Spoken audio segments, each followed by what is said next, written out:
Right now, somewhere in the southern sky, there's a quasar called QSO0957 plus 561. It sits 8.7 billion light years from Earth. The light it is sending toward us right now left that quasar before our solar system existed, before the sun ignited, before the atoms that make up your body had even been forged inside a star. That light has been traveling for longer than the Earth has been alive. But here is the strange part. Between that quasar and our telescopes, there is a massive galaxy sitting almost directly in the line of sight, about 3.7 billion light years away. And the gravity of that galaxy bends the quasar's light around it, splitting it into two paths. Two images of the same quasar appear in the sky, separated by about 6 arc seconds. One image arrives 417 days after the other because the two paths have slightly different lengths. But both images come from the same source, the same ancient light, the same photons, or at least photons emitted from the same events, taking two different routes around a galaxy to reach your telescope. Now imagine you're an astronomer tonight, pointing a telescope at this quasar. You have a choice to make. You can set up your detector to look for an interference pattern, which would prove that each photon traveled both paths simultaneously, like a wave. Or you can set up your detector to determine which path each photon took, which would prove it traveled only one path, like a particle. Quantum mechanics says you cannot do both. You pick one or the other, and here is what should keep you awake tonight. The photon you are about to detect has already been traveling for 8.7 billion years. It already passed the gravitational lens. It already either took one path or both paths.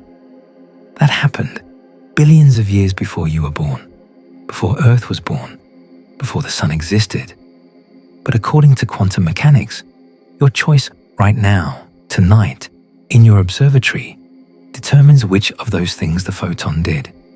Wave or particle, both paths or one path. And that determination reaches backward across 8.7 billion years of cosmic time to a moment when the universe was less than half its current age. This is not a thought experiment. This is not philosophical hand-waving. This is a prediction that has been tested in laboratories, confirmed with single photons, verified with atoms, and extended to satellite distances. The results are unambiguous. The choice you make after the photon has already passed the point where it would have had to decide. Its nature still determines what it does, every single time. The experiment is called the delayed choice experiment. It was proposed in 1978 by a physicist named John Archibald Wheeler. It took 29 years for technology to catch up to his idea. And when the definitive test was finally performed in 2007, it confirmed exactly what Wheeler predicted. Your measurement does not reveal what the photon was doing. Your measurement determines what the photon was doing. The physics community published the result, nodded politely, and mostly moved on. Almost nobody outside of quantum foundations noticed. No Nobel Prize was awarded for it. No popular science documentary covered it. The experiment that arguably says more about the nature of reality than any other result in quantum physics was met with a collective shrug. This is the story of the delayed choice experiment, the man who dreamed it up, the decades it took to test, and the question it forces on anyone willing to actually sit with what it means. Does the past exist, before someone looks at it? That question sounds absurd. It sounds like the kind of thing a philosophy undergraduate scribbles on a napkin at 2 in the morning. But the man who asked it was not a philosopher. He was one of the most important physicists of the 20th century. And by the time he asked it, he had earned the right to ask questions that made his colleagues uncomfortable. John Archibald Wheeler was born on July 9th, 1911, in Jacksonville, Florida. His father was a librarian, his mother a librarian, and the house was full of books. Wheeler devoured them. He was the kind of kid who read everything he could find about engineering and science, built things in the garage, and decided early that he wanted to understand how the universe worked at its most fundamental level. He was fast, extraordinarily fast. He enrolled at Johns Hopkins University and earned his PhD in physics at the age of 21. Think about that for a second. 21 years old. And he had a doctorate. Most people at that age are still figuring out what they want to major in. Wheeler was already publishing research, but the degree was just the beginning. In 1934, Wheeler traveled to Copenhagen to work with Niels Bohr. This was Bohr's Institute, the epicenter of quantum mechanics, the place where the foundational ideas about wave functions and complementarity and the uncertainty principle had been hammered out over the previous decade. And Wheeler walked in as a 23-year-old postdoc and started working directly with the man who had built the framework. That collaboration with Bohr would define Wheeler's career, not because of what they worked on in the 1930s, but because of what Bohr taught him about how to think. Bohr believed that quantum mechanics was not just a calculation tool. It was telling us something deep and strange about the nature of reality itself. The measurement problem was not a technical inconvenience.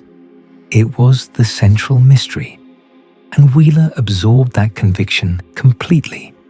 It would take him 40 years to articulate his own answer, but the seed was planted in Copenhagen. When Wheeler returned to the United States, he took a position at the University of North Carolina and then moved to Princeton in 1938. And almost immediately, history intervened. In January 1939, Bohr arrived in the United States, carrying news that German scientists had achieved nuclear fission.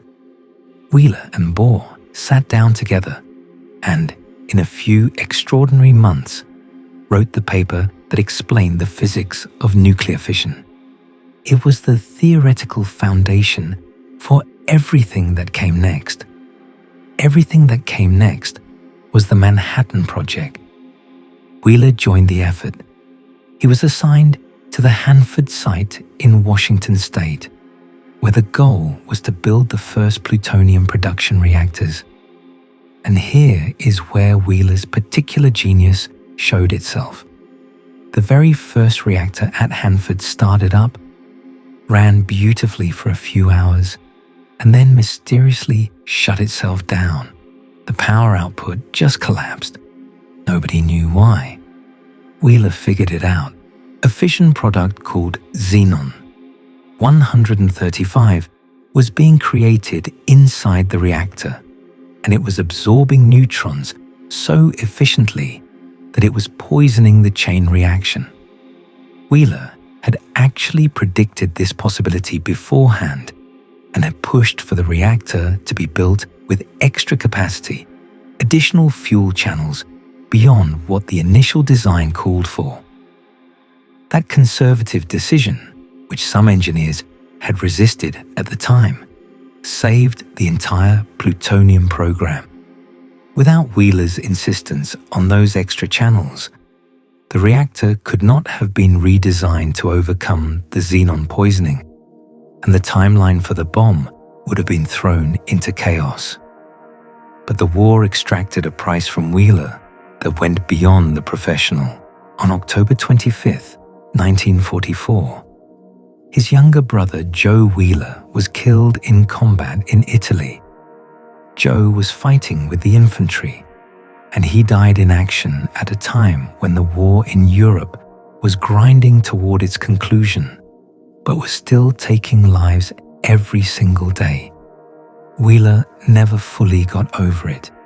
Years later, he would say that one of the things that drove him during the Manhattan Project was the desperate hope that the bomb might end the war before more people like his brother were killed. The bomb came too late for Joe, and Wheeler carried that grief and that complicated relationship with the weapons he helped build for the rest of his life. After the war, Wheeler returned to Princeton and began the work that would make him one of the most influential physicists of his generation. He made fundamental contributions to nuclear physics. He developed the scattering matrix. He worked on general relativity at a time when most physicists considered it a mathematical backwater, and he helped turn it into one of the most active fields in physics. And he had an extraordinary gift for language. Wheeler did not just do physics, he named things. In 1957, he coined the term wormhole for the hypothetical tunnels through space-time. And in 1967, at a conference in New York, he used the phrase black hole for the first time to describe a gravitationally collapsed star. The term stuck instantly. Before Wheeler, physicists were calling them gravitationally completely collapsed objects. After Wheeler, they were black holes. That single act of naming probably did more to bring general relativity into public consciousness than any technical paper could have. He also supervised an extraordinary number of doctoral students. 46 PhDs came out of Wheeler's group over the course of his career.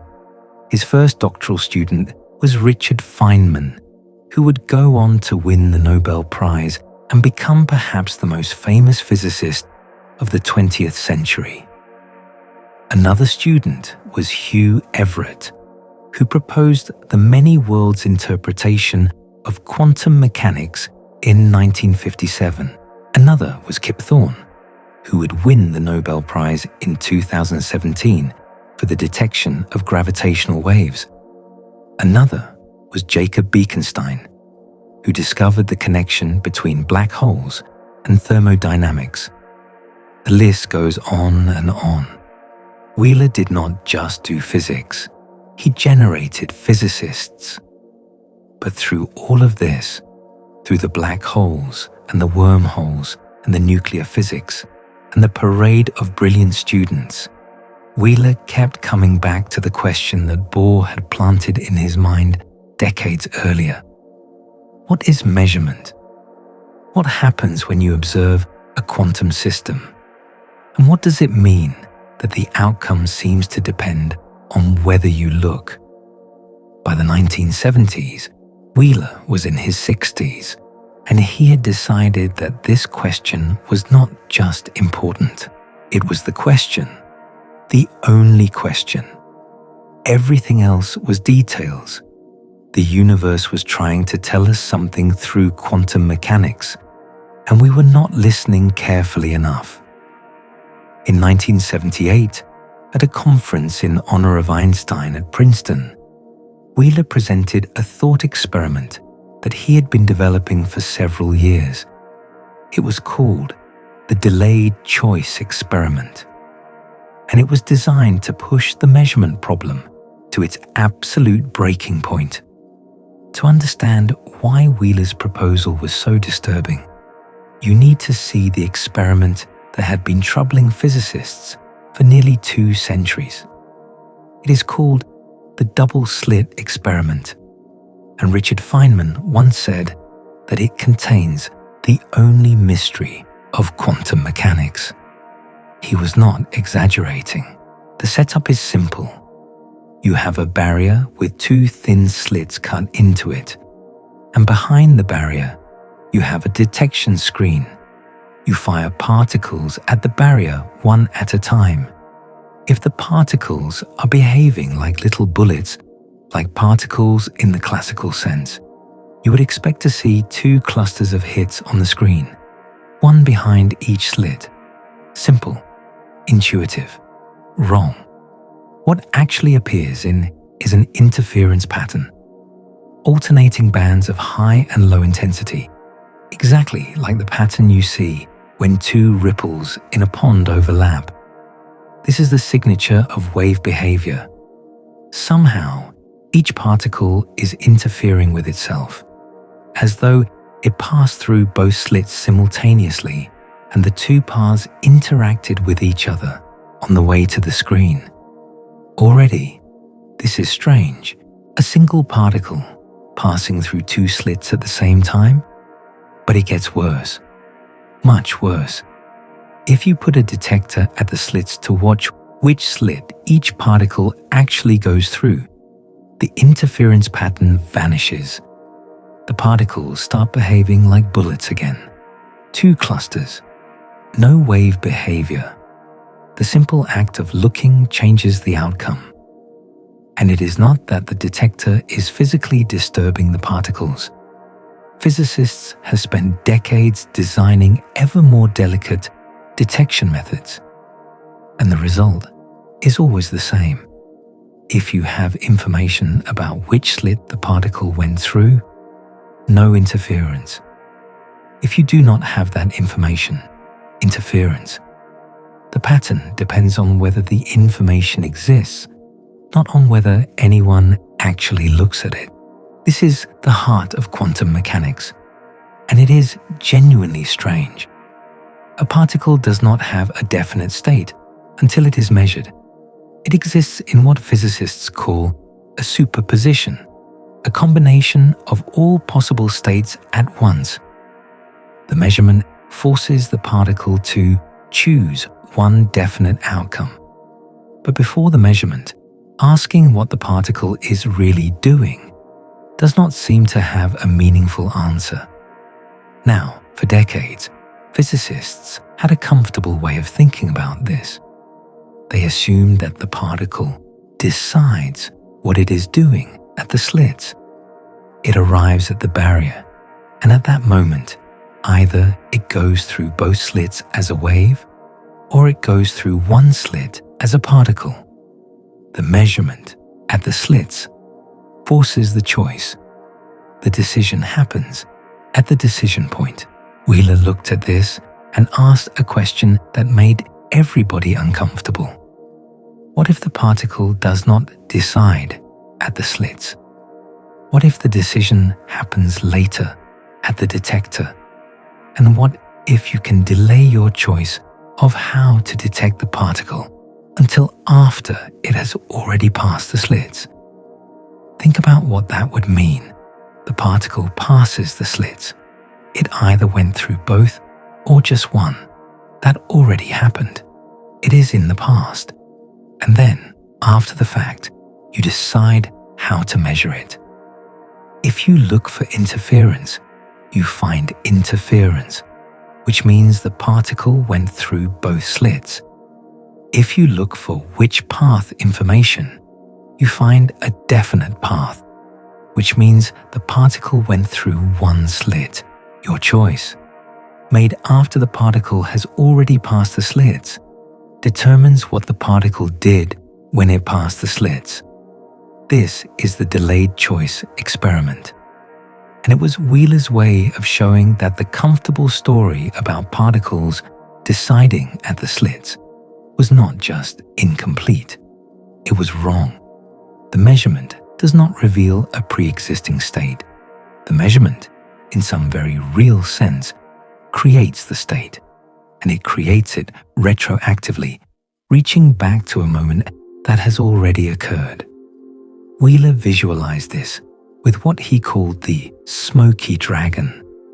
Imagine a dragon whose tail is visible at one end and whose mouth is visible at the other end, but whose body is hidden behind a cloud of smoke. You can see where it starts and where it ends, but what happens in between is fundamentally unknowable. The dragon's body does not exist in any definite form inside the smoke. It has no shape, no trajectory, no position until you look. The past, in Wheeler's framework, is the smoke. He put it more directly in a phrase that would become one of the most quoted lines in quantum physics. No phenomenon is a phenomenon until it is an observed phenomenon. And he meant it. Not just that we do not know what happened, that what happened does not have a definite answer until someone asks. Wheeler presented this at the 1978 Einstein Conference in a paper titled The Past and the Delayed Choice Double Slit Experiment.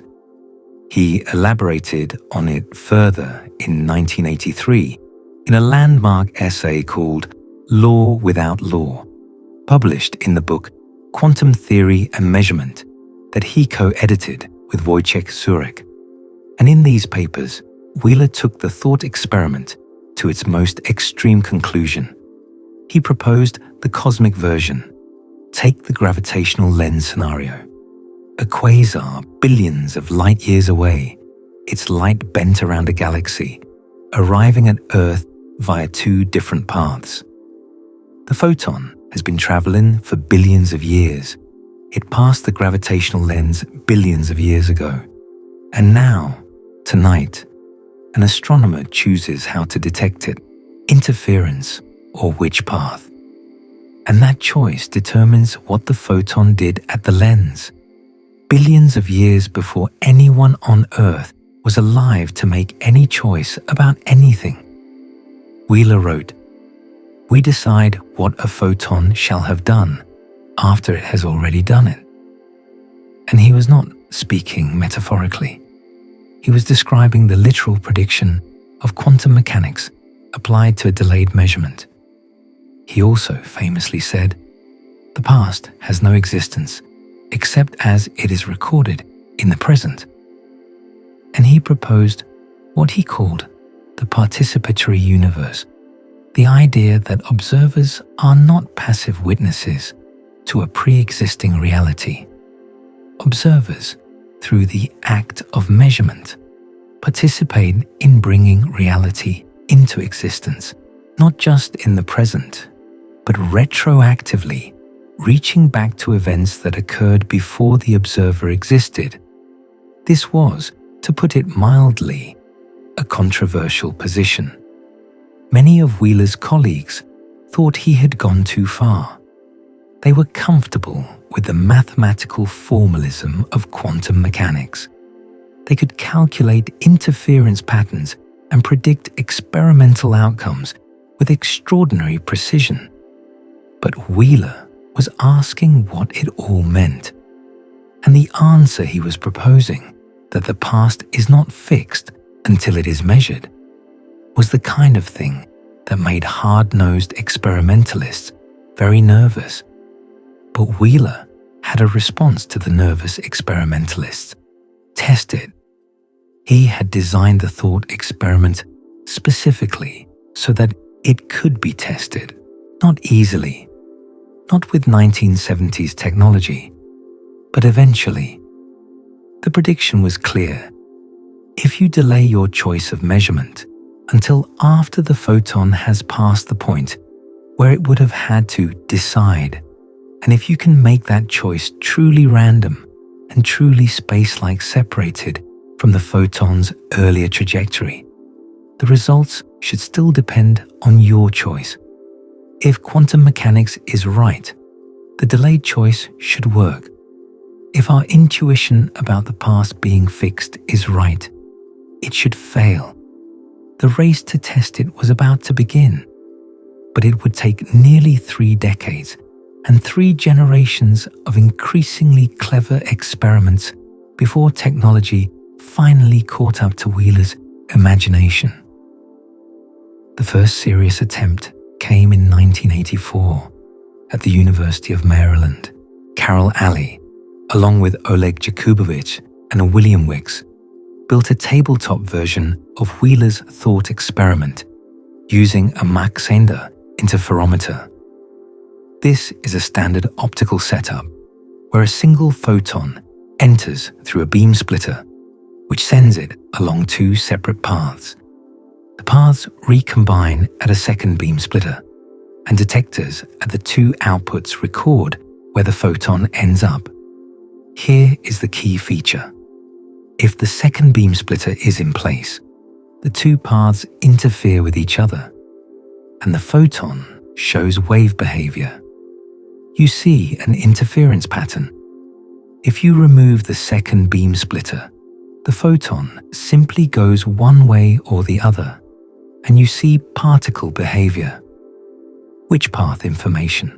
Wheeler's proposal was to make the choice about whether to insert or remove that second beam splitter after the photon had already passed the first beam splitter, after it had already decided whether to take both paths or just one.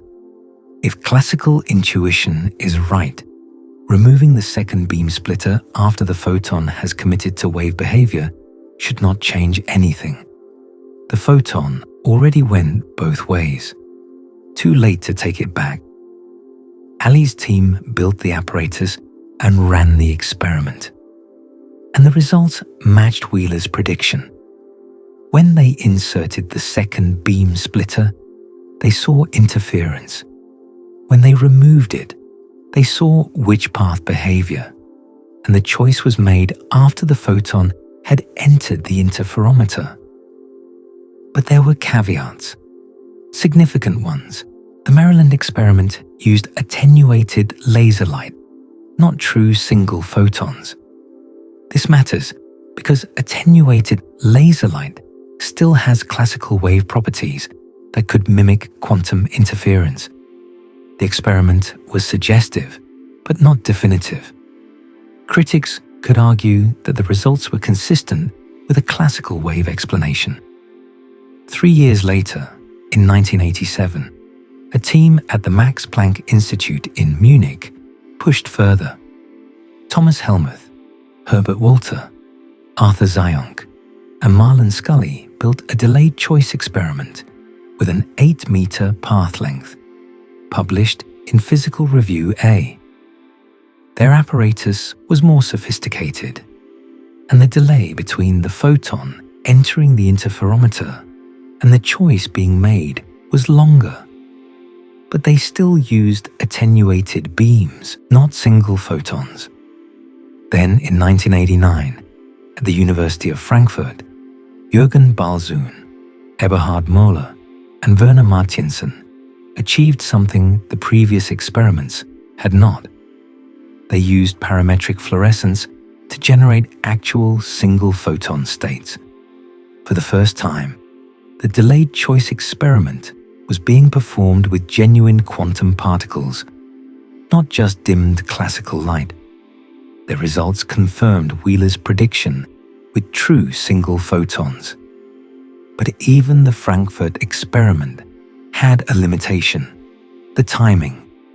In all three of these experiments, the choice about which measurement to perform and the photon's passage through the interferometer were not separated by enough distance or time to guarantee what physicists call space-like separation.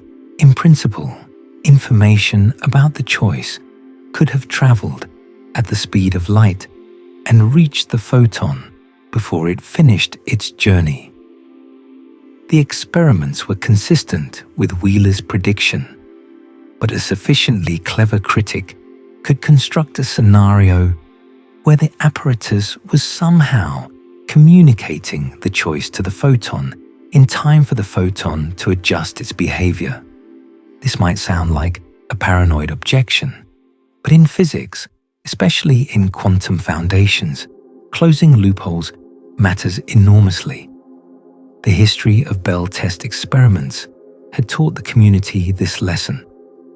John Bell, proposed his famous theorem in 1964, and Alain Aspect performed the landmark test in 1982. But critics pointed out loopholes: the detector efficiency loophole, the locality loophole. It took until 2015 for 3 independent groups to close all the loopholes simultaneously. Decades of work to go from probably right to definitely right. Wheeler's delayed choice experiment was facing the same problem. The early experiments confirmed the prediction, but they had not slammed the door on every possible classical explanation. For that, someone would need to build an apparatus where the choice was not only delayed, but provably made too late for any signal, even one traveling at the speed of light, to reach the photon before it finished its journey through the interferometer. That someone turned out to be a group of French physicists led by Vincent Jacques, and one of the senior authors on the paper was a name that should be familiar: Alain Aspect. The same Alain Aspect who had performed the landmark Bell test in 1982. The same Alain Aspect who would go on to win the Nobel Prize in Physics in 2022. In 2007, Aspect turned his attention from Bell's theorem to Wheeler's delayed choice, and the result was the most rigorous test of the experiment ever performed. The Jacques experiment was published in the journal Science in 2007, volume 315, page 966, and it is worth going through in detail, because this is the experiment that put the question to bed. The setup was a Mach-Zehnder interferometer stretched across 48 meters. That is a long interferometer, about half the length of a football field. The reason for the length was simple. They needed the photon to be in flight long enough for the delayed choice to be made while the photon was still traveling. At 48 meters, the photon's flight time was about 160 nanoseconds. That is 160 billionths of a second. Not much time, but enough. For the photon source, they used something genuinely elegant: a single nitrogen vacancy center in a diamond nanocrystal. This is a defect in the crystal structure of diamond, where a nitrogen atom sits next to an empty lattice site, and it has a remarkable property. When you excite it with a laser pulse, it emits exactly 1 photon, not 2, not a burst of classical light. 1 photon, every time. This was a true single photon source, eliminating the criticism that had hung over the earlier experiments. The photon enters the interferometer at the first beam splitter. This splits the photon's quantum state into a superposition of 2 paths. The paths diverge, travel across the laboratory, and reconverge at the location of the second beam splitter. Here is where the delayed choice happens. The second beam splitter is an electro-optic modulator, a device that can be switched between present and absent states extremely quickly. When it is on, it functions as a beam splitter and the 2 paths interfere. When it is off, it is transparent and the photon simply continues straight through to one detector or the other, giving which path information. The switching time of the electro-optic modulator was 40 nanoseconds. The photon's flight time was 160 nanoseconds, so the choice could be made well after the photon had already passed the first beam splitter and committed to its journey through the interferometer. And critically, the 48-meter physical separation between the first beam splitter and the electro-optic modulator was large enough that no signal traveling at the speed of light could communicate the choice back to the photon's earlier position in time to affect its behavior. Space-like separation, the gold standard in quantum foundations experiments. The choice and the photon's entry into the interferometer were separated by enough space and enough time that no causal signal, no information of any kind could travel between them. Whatever the photon did at the first beam splitter, it did without any possibility of knowing what choice would be made downstream. But the Jacques team went even further. They used a quantum random number generator to decide whether to insert or remove the second beam splitter, not a computer algorithm, not a pseudo-random sequence, a genuine quantum random number generator based on the shot noise of white light. The choice was not determined by any prior state of the universe. It was, as far as quantum mechanics can tell us, genuinely random. This eliminated any possibility that the photon could have been pre-programmed to respond to a choice that was already determined, even in principle, before the experiment started. The results were exactly what Wheeler had predicted. When the electro-optic modulator was switched on, acting as a beam splitter, the photon showed interference, visibility of 94%. That is an almost perfect interference pattern. The photon behaved as though it had taken both paths through the interferometer simultaneously, like a wave. When the electro-optic modulator was switched off, transparent, the photon showed up at one detector or the other. Clean which path information. Less than 1% error. The photon behaved as though it had taken only one path, like a particle, and the choice between these two outcomes was made after the photon had already passed the first beam splitter, after it had already entered the interferometer, after the moment when, according to any classical picture of reality, it would have already had to commit to one behavior or the other. The paper states it plainly. The experiment demonstrates beyond any doubt that the behavior of the photon in the interferometer depends on the choice of the observable which is measured, even when that choice is made at a position and a time such that it is separated from the entrance of the photon in the interferometer by a space-like interval. Space-like, separated, truly random choice. Single photons, 48 meters, 94% visibility. This was not a marginal result. This was not a hint or a suggestion. This was the delayed choice experiment, performed as close to Wheeler's ideal as physically possible, and it worked exactly as quantum mechanics predicted it would. Your choice, made after the photon has already passed the point of no return, determines what the photon did at that point of no return. Period. Jacques and his co-authors were careful about what they claimed. They did not say the experiment proves retrocausality. They did not say the future changes the past. They said the experiment is in agreement with the complementarity principle, which holds that a quantum system does not have a definite property until that property is measured. The photon does not choose at the slits. The photon does not decide at the beam splitter. The photon is in a superposition until the measurement occurs, and the measurement determines retroactively what the photon's state was. But notice what they did not say.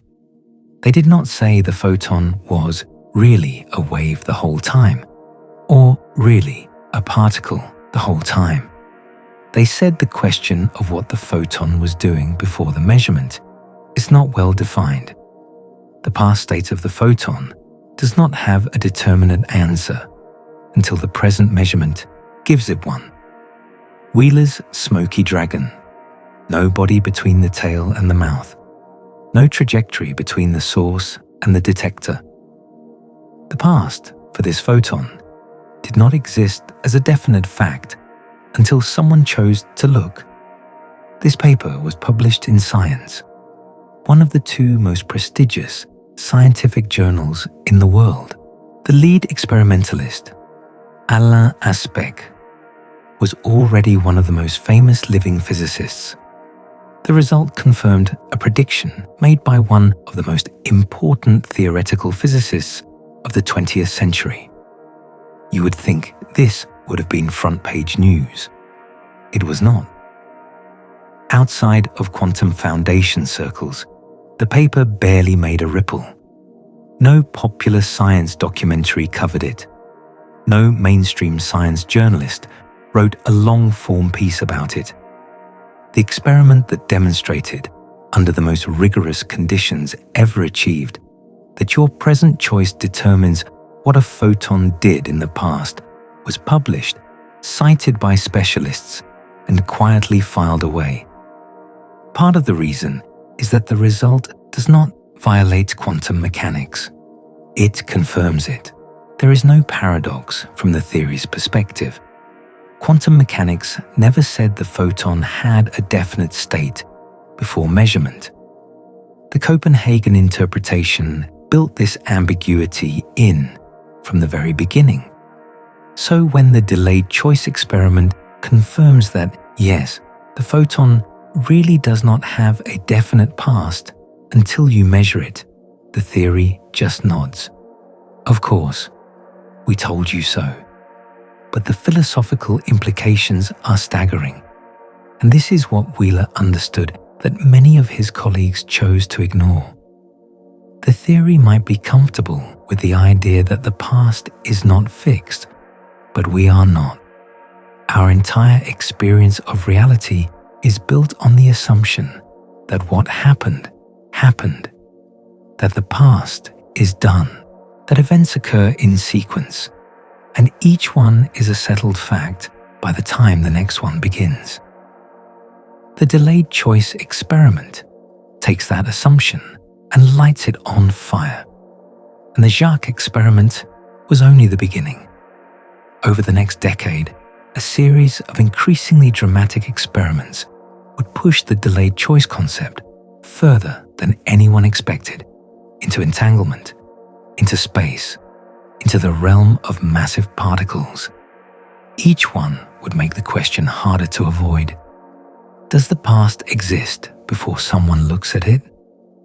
The experiments were about to make that question a lot more uncomfortable.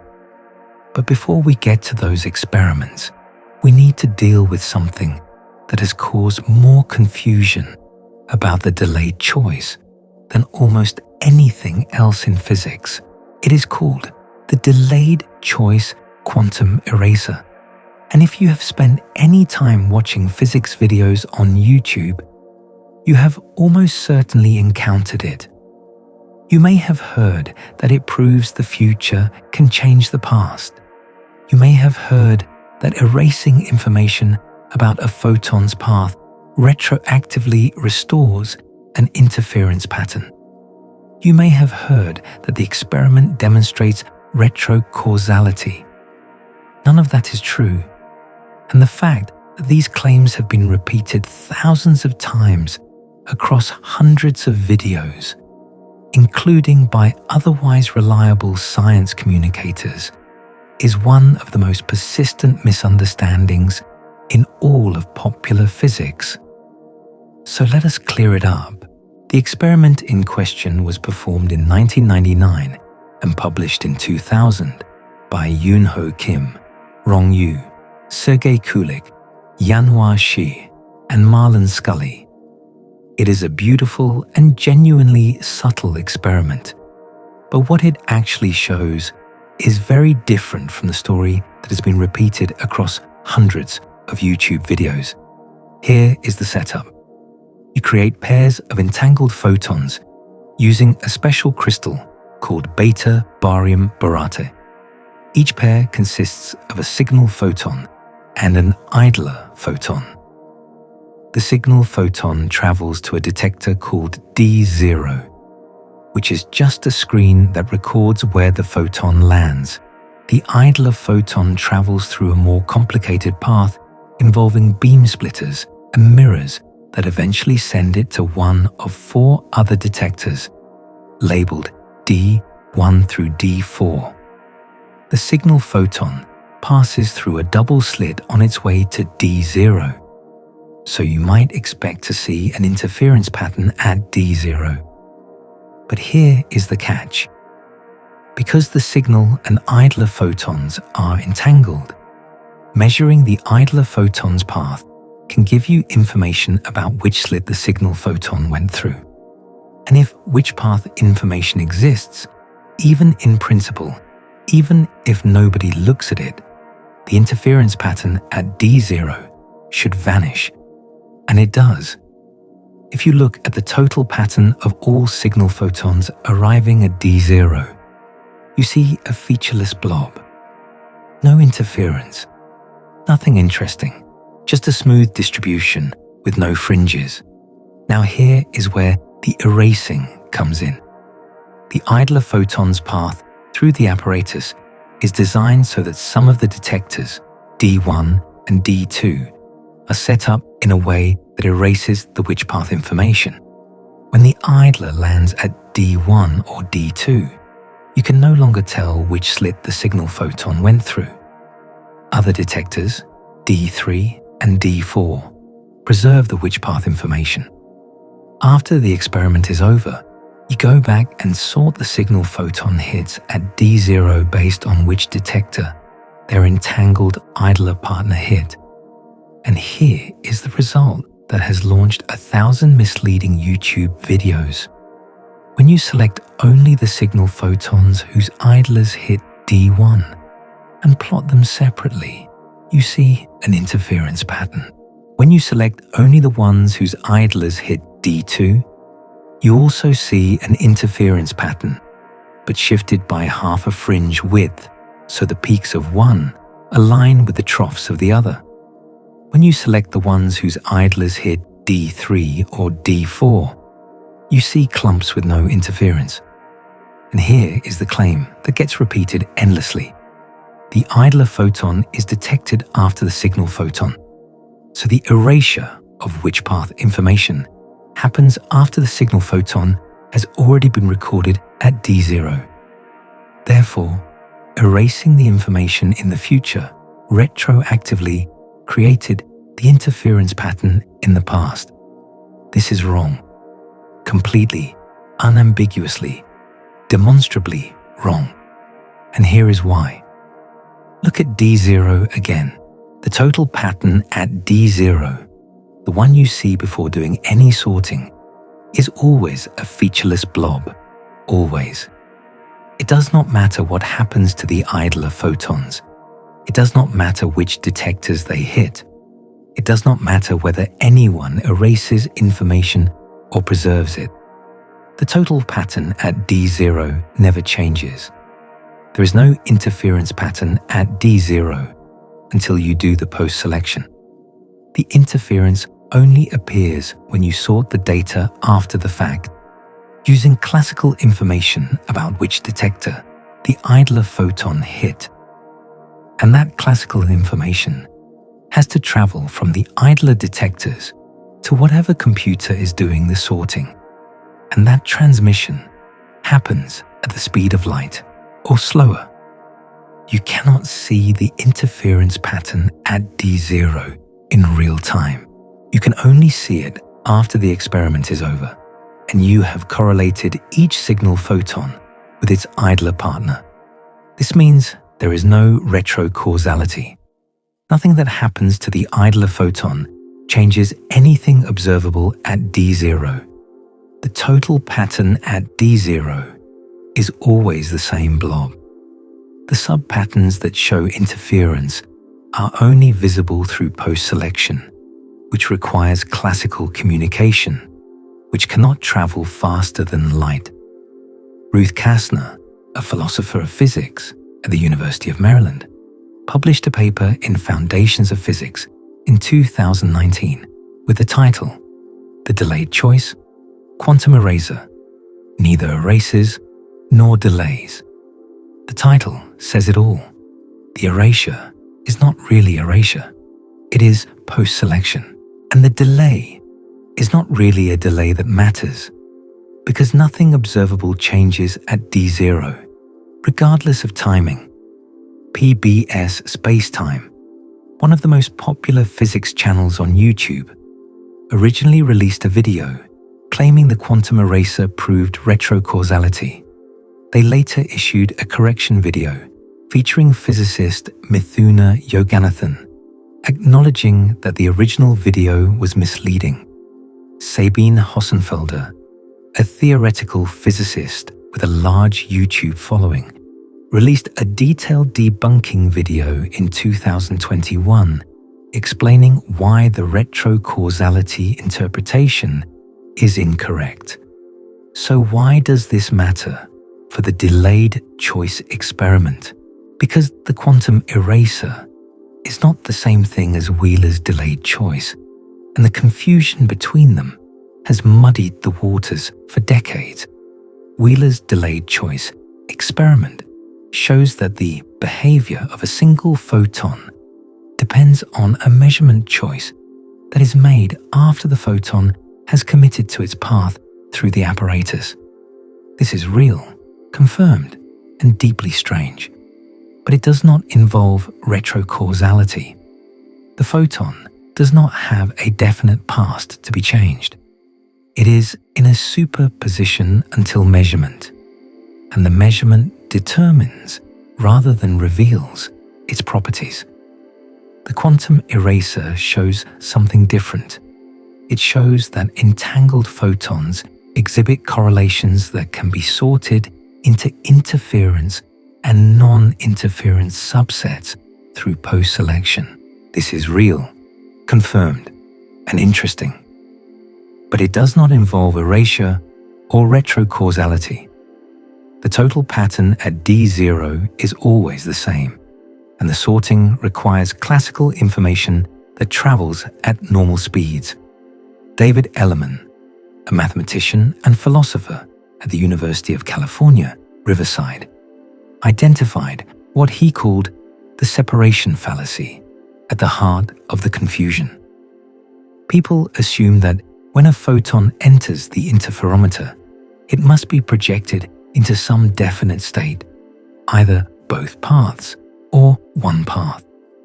Then they conclude that a later measurement must somehow reach back and change that projection. But quantum mechanics does not say the photon is projected into any definite state at the slits. It is in a superposition. The later measurement does not change a past projection. There is no past projection to change. Different measurements reveal different aspects of the same superposition that existed all along. Lorenzo Catani, writing in Physics World in 2025, summarized Wheeler's actual conclusion. Wheeler concluded that we should abandon realism about the past, not that the future affects the past. The distinction is crucial. It is not that your measurement today reaches backward and rewrites history. It is that history at the quantum level does not exist as a definite thing until a measurement gives it definition. That is somehow even stranger than retrocausality.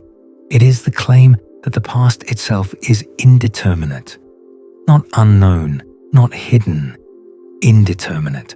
And that is what the delayed choice experiment actually demonstrates. Now, with that misconception cleared away, we can return to the experimental story, because after Jacques and Aspect nailed down the single photon delayed choice in 2007, other teams began asking a more radical question. What if the delayed choice does not just apply to whether a photon is a wave or a particle, What if it applies to entanglement itself? In 2012, a team led by Xiaosong Ma at the University of Vienna, working with Anton Zeilinger, one of the most prolific quantum experimentalists alive, performed something they called delayed choice entanglement swapping. And this experiment took the delayed choice concept to a level that Wheeler himself might not have anticipated. The setup involves 4 photons, generated as 2 entangled pairs. Call them photons 1, 2, 3, and 4. Photons 1 and 2 are entangled with each other, and photons 3 and 4 are entangled with each other. But photons 1 and 4, the ones from different pairs, are not entangled. They have no quantum connection at all. Now here is the sequence. Alice measures photon 1, and Bob measures photon 4. These measurements happen first. They record their results. Photons 1 and 4 are detected and destroyed. Their quantum states are committed to the record. Done. Then, 485 nanoseconds later, a third experimenter named Victor measures photons 2 and 3. And Victor has a choice. He can perform what is called a Bell state measurement, which projects photons 2 and 3 into an entangled state. Or he can measure them individually, which keeps them separable. Here is the result that should stop you in your tracks. If Victor chooses to perform the Bell state measurement on photons 2 and 3, then when you go back and look at Alice and Bob's data for photons 1 and 4, those photons are entangled. They show quantum correlations that violate Bell's inequality. The entanglement witness was negative by 4.7 standard deviations, a strong statistical confirmation. If Victor chooses to measure photons 2 and 3 individually, then Alice and Bob's photons 1 and 4 are not entangled. They show no quantum correlations. Read that again carefully. Alice and Bob measured their photons first. Photons 1 and 4 were already detected and destroyed before Victor made his choice. And Victor's choice, made 485 nanoseconds after photons 1 and 4 no longer existed, determines whether photons 1 and 4 were entangled. Not reveals whether they were entangled, determines it. Because in the individual measurement case, the photons show no entanglement whatsoever. The quantum state of photons 1 and 4, which were measured and destroyed before Victor did anything, depends on what Victor decides to do afterward. Zeilinger's team was careful about the interpretation. They wrote that the results suggest entanglement can be decided even after the entangled particles have been measured and may no longer exist. But they also noted that, as with the quantum eraser, the full correlations are only visible through post-selection. Alice and Bob cannot tell from their data alone whether their photons are entangled or not. The determination requires comparing their data with Victor's measurement outcomes, which requires classical communication. So there is no faster-than-light signaling, no retrocausality in the operational sense. Alice and Bob cannot extract any information from their measurements alone that tells them what Victor did. But when you combine all the data, the correlations are there, or not there, depending on a choice that was made after the correlated particles no longer existed. This is the delayed choice experiment, applied not to wave-particle duality, but to entanglement itself. And it deepens the question enormously. In the Jacques experiment, the question was whether a single photon's trajectory through an interferometer is determined by a later measurement. Strange enough.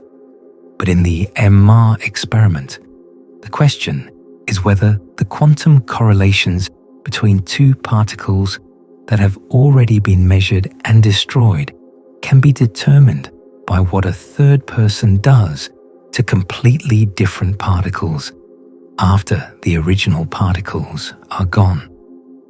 Wheeler asked whether the past is determined by present measurements. The entanglement swapping experiment asks whether the past can be entangled or not entangled, depending on a choice that has not yet been made when the past occurs. 3 years later, in 2015, a team at the Australian National University, led by Andrew Truscott, did something that pushed the delayed choice into a new domain entirely. They performed the experiment not with photons, but with atoms, specifically with single helium atoms in a metastable state, each one weighing about 4 atomic mass units. These are not abstract quantum entities. These are actual matter, things with mass. The ANU team built a matter wave interferometer using Bragg diffraction from laser beams. A single helium atom was dropped from a trap, hit the first set of laser beams that split its quantum state into 2 paths, and then traveled toward a second set of laser beams that could either recombine the paths, creating interference, or let them separate, giving which path information. The choice of whether to activate the second set of beams was made after the atom had already passed the first splitting point. The result, published in Nature Physics, Volume 11, page 539, was exactly what quantum mechanics predicted. When the second beams were activated, interference. When they were not, which path?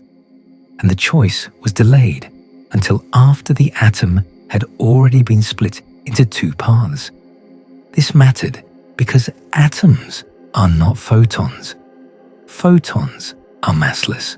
They travel at the speed of light. There is something almost ethereal about them that makes it easier, psychologically at least, to accept that they might not have definite properties. But helium atoms have mass. They have a definite rest energy. They interact with gravity. They feel like real objects in a way that photons do not. And yet, they behave exactly the same way. Their past is not determined until someone measures their present. Andrew Truscott commented that the experiment suggests the atom did not travel a single path or 2 paths. Its future measurement determined which statement was true, not the atom's nature at the time of splitting. The future measurement. 2 years after that, in 2017, a team led by Francesco Vedovato extended the delayed choice experiment to space. They used the Matera Laser Ranging Observatory in Italy, a facility with a 1.5-meter telescope normally used to track satellites by bouncing laser pulses off retroreflectors mounted on orbiting spacecraft. The experiment sent photons up to satellites including Starlet, Stellar, Jason 2, and Laureate, which reflected them back to Earth. The round-trip path was thousands of kilometers, and the total travel time was about 10 milliseconds. The choice of which measurement to perform was made using a quantum random number generator with a latency of less than 520 microseconds, ensuring that the choice was space-like separated from the photon's interaction with the satellite. Even over distances of thousands of kilometers, with photons bouncing off satellites in orbit, the delayed choice experiment worked exactly as predicted. The paper was published in Science Advances, Volume 3, number 10, and it demonstrated that the delayed choice effect is not a laboratory curiosity. It is not an artifact of delicate, carefully controlled tabletop optics. It scales. It works over distances that span the gap between the ground and low Earth orbit, and presumably, if you could perform the experiment over the 8.7 billion light-year distance to Wheeler's quasar, it would work there too. Each of these experiments, from Jacques' 48 meters to Mars' entanglement, swapping to the ANU's helium atoms to Vedavato's satellite reflections, confirmed the same thing. The properties of a quantum system are not determined until they are measured, and the measurement can happen after the system has already passed the point where classical intuition says the properties must have been settled. But notice the pattern. Each experiment answered one version of the question, and in doing so, raised a deeper version. The single photon delayed choice confirmed that a photon's trajectory is not fixed until measured. But then, is entanglement fixed? No, the entanglement swapping experiment showed that is not fixed either. But then, does this only apply to photons, these weightless, ethereal carriers of light? No, the helium atom experiment showed massive particles behave the same way. But then, is this only a laboratory effect that works over tiny distances? No, the satellite experiment showed it works over thousands of kilometers. Every answer fails to close the loop. Every result confirms the prediction, but makes the question bigger. The central mystery remains open, and it gets more uncomfortable with every experiment. Does the past exist before someone looks at it? The experiments keep saying no, and we keep finding new ways to ask. So far, we have been focused on the experiments, the photons, and the atoms, and the beam splitters, and the detectors, the hardware. And the hardware is telling us something very clearly. But what is it actually telling us? Because different physicists, looking at the same experimental results, reach very different conclusions about what those results mean. And the disagreement is not about the data. Everyone agrees on the data. The disagreement is about reality. Let us walk through the options, because each one is stranger than the last, and none of them are comfortable.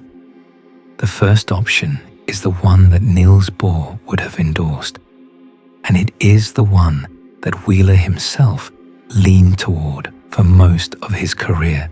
It is the Copenhagen interpretation, and it says that the question, what was the photon doing before I measured it, is simply not a valid question. The photon was in a superposition. Superposition is not a state of ignorance where the photon is really doing one thing and we just don't know which. Superposition is the actual state.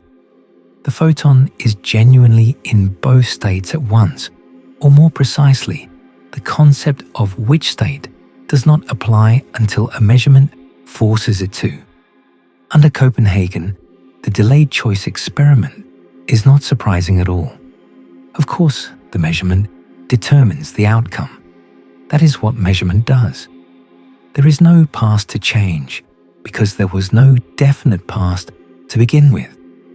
The photon did not secretly go through both slits and then get retroactively caught.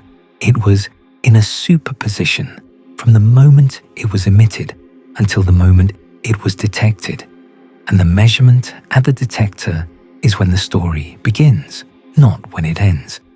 This is tidy. It is logically consistent. It matches every experiment ever performed, and it is also, if you sit with it for more than a minute, deeply disturbing, because it means that untouched quantum systems do not have histories. They do not have trajectories. They do not have states. The entire notion of a past in the quantum domain is a retroactive construction imposed by the act of measurement. Before measurement, asking what happened is like asking, what is north of the North Pole? The question presupposes a structure that does not exist. The second option is the many worlds interpretation, originally proposed by Wheeler's own student, Hugh Everett, in 1957. Many worlds says the superposition never collapses. When the experimenter makes a choice, the universe splits. In one branch, the beam splitter was inserted, and the photon shows interference. In another branch, the beam splitter was removed, and the photon shows which path behavior. Both outcomes happen. Both branches are real. You just find yourself in one of them. Under many worlds, there is no delayed choice paradox at all. The photon did not retroactively change its past because there is no single past. There are multiple pasts, each one fully realized in its own branch of the universal wave function. The question, what did the photon do, does not have a single answer because the photon did different things in different branches, and you are only seeing one branch. This resolves the paradox, but at an extraordinary cost. You have to accept that the universe is constantly splitting into an incomprehensibly vast number of parallel branches, and that every possible quantum outcome is realized in some branch. There is a version of you right now in another branch of the wave function who did not watch this video. There is a version of the experimenter who made the other choice, and both are equally real. Wheeler had a complicated relationship with many worlds. He supervised Everett's thesis. He championed the work, but he never fully endorsed the interpretation. And in his later years, he seemed to prefer the participatory universe framework, where observation plays a constitutive role in bringing reality into existence, rather than the many worlds picture where everything happens regardless of observation. The third option is Bohmian mechanics, named after David Bohm, a physicist whose own story is intertwined with the politics of the Cold War. Bohm was a brilliant theoretical physicist at Princeton who was called before the House Un-American Activities Committee during the McCarthy era. He refused to testify against his colleagues and was arrested for contempt of Congress. Although he was acquitted, Princeton did not renew his contract, and Bohm spent much of the rest of his career in exile, first in Brazil, then in Israel, then in England. He never returned to an American university. Bohm's interpretation says that particles always have definite positions and definite trajectories. There is no superposition of paths. The photon really does go through one slit, but the photon is guided by a pilot wave, a quantum potential that extends through all of space and responds instantaneously to changes in the experimental apparatus. When you remove the second beam splitter, the pilot wave changes everywhere instantaneously, and it guides the photon differently than it would have if the beam splitter were present. Under Bohmian mechanics, the delayed choice experiment has a clear explanation. The photon always took a definite path, but the pilot wave, which depends on the entire experimental configuration, changed when the experimenter changed the apparatus. The photon's trajectory was determined by the final state of the apparatus, not by the state of the apparatus at the moment the photon passed the first beam splitter. This sounds like it rescues a normal, classical picture of reality. The photon has a real trajectory. The past is definite, but the cost is non-locality. The pilot wave must propagate instantaneously, updating everywhere in space at once when anything changes anywhere. This is not just faster than light, it is infinitely fast. And while Bohmian mechanics is perfectly consistent with all experimental results, the non-locality makes many physicists profoundly uncomfortable. The fourth option is the transactional interpretation, developed by John Cramer in the 1980s. This picture describes quantum events as a handshake between a retarded wave traveling forward in time from the source and an advanced wave traveling backward in time from the detector. The transaction is atemporal. It does not happen at any particular moment. It is a four-dimensional structure that exists in space-time as a completed whole. Under the transactional interpretation, the delayed choice experiment is unremarkable because the handshake between source and detector already knows about the entire experimental setup, including the choice that will be made in the future. The transaction is completed outside of time. There is no before and after in the way we normally think about it. And then there is the interpretation that Wheeler himself gravitated toward in his final decades. He called it from bit. The idea that physical reality at its most fundamental level is not made of matter or energy or fields. It is made of information. Every physical quantity, every it, derives its function, its meaning, its very existence from binary choices, bits. Yes or no answers to questions posed by measurements. Wheeler presented this idea in a landmark lecture in 1989, and it became the capstone of his intellectual career. He described a vision of physics unfolding in three stages. First, everything is particles. Then, everything is fields. And finally, everything is information. The universe is not a machine. It is an enormous participatory process in which observers, through the act of measurement, bring reality into being. This was Wheeler at his most radical. He was not saying that consciousness creates reality, a common misinterpretation that he explicitly rejected. He said, useful as it is under everyday circumstances to say that the world exists out there independent of us, that view can no longer be upheld. And he meant it in a precise, physical sense. The universe requires observers, not conscious observers, necessarily. Any physical interaction that records information counts. But without the recording, without the bit, there is no it. The delayed choice experiment was, for Wheeler, the strongest evidence for this picture. If the past does not exist until it is measured, then the past is made of information. And information requires a measurement to bring it into existence. The universe is not a story that was written at the Big Bang and has been playing out ever since.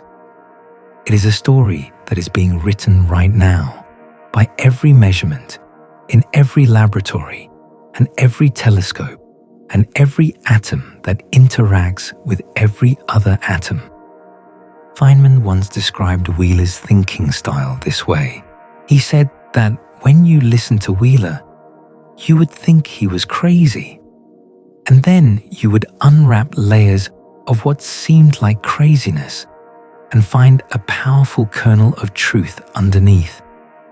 Kip Thorne compared him to Jesus Christ, not in a religious sense, but in the sense that Wheeler communicated through parables. He told stories that seemed simple on the surface, but contained depths that revealed themselves over time. Wheeler's most famous parable was a game he called Negative 20 Questions.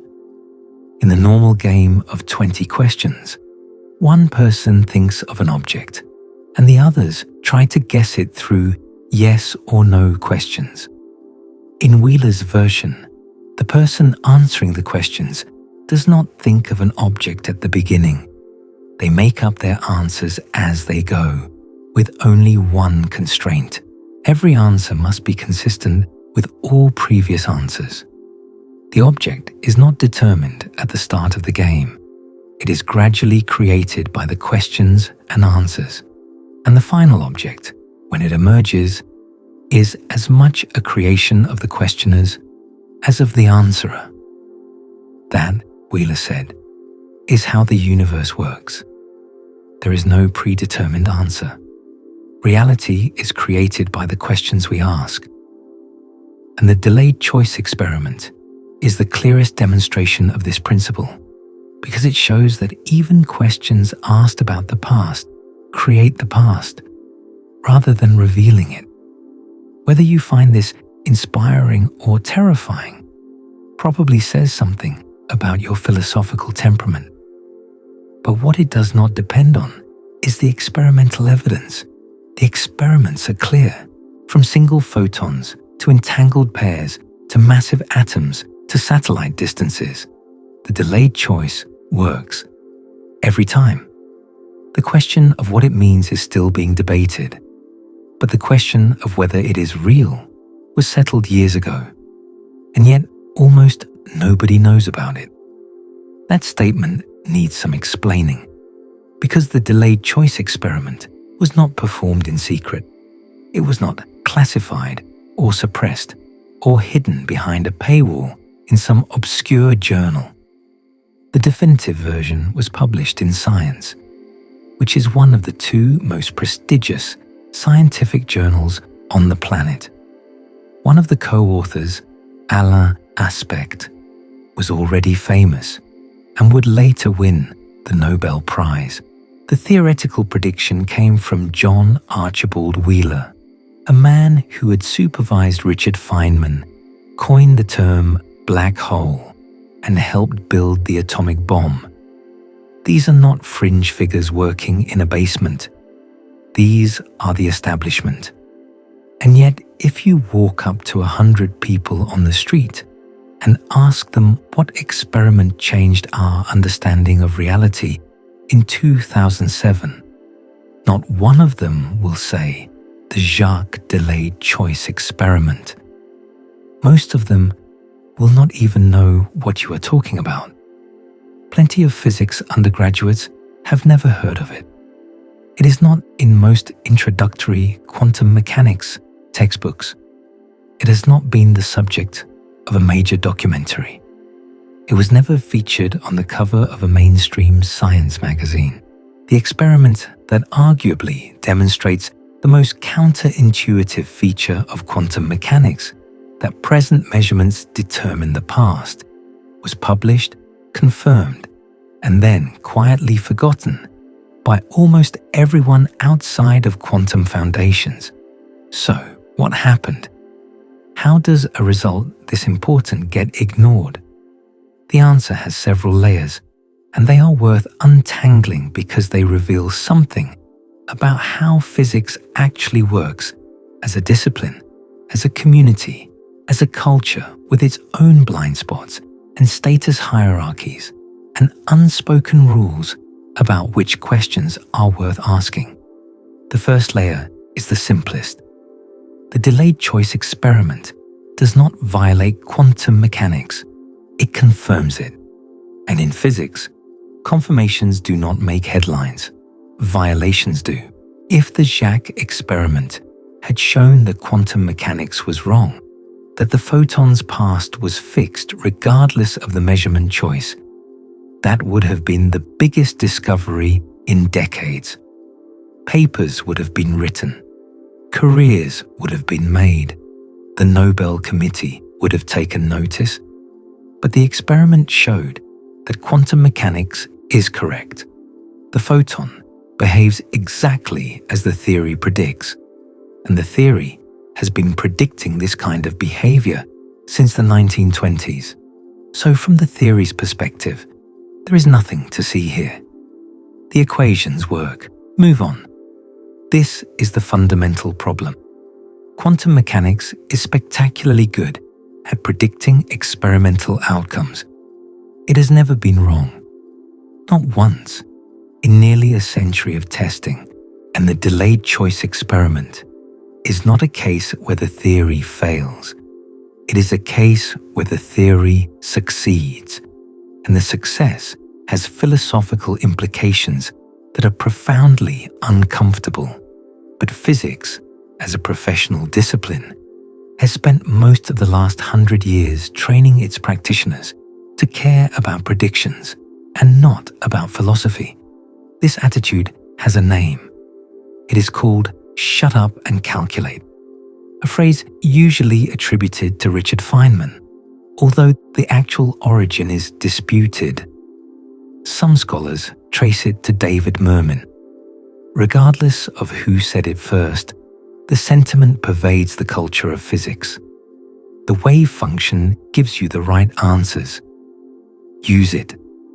Do not waste your time asking what it means.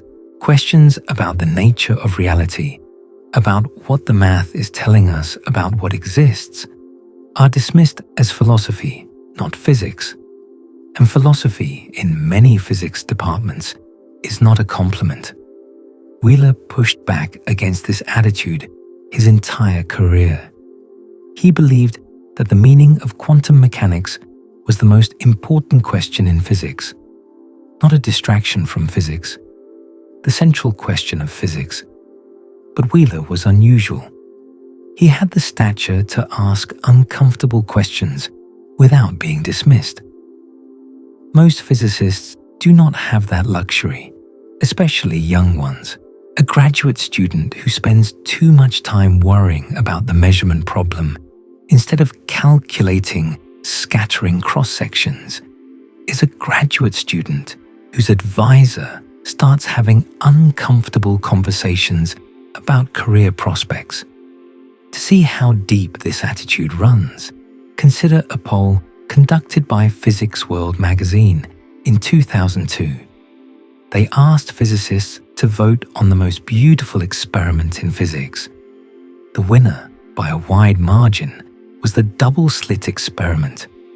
Young's original version with light, Davison and Germer's version with electrons. The single particle versions that reveal quantum interference, one detection at a time. The double slit experiment was voted the most beautiful experiment in the history of physics, and the delayed choice experiment, which takes the double slit result and pushes it to its most extreme and disturbing conclusion, did not even make the top 10. That omission tells you everything you need to know about the culture.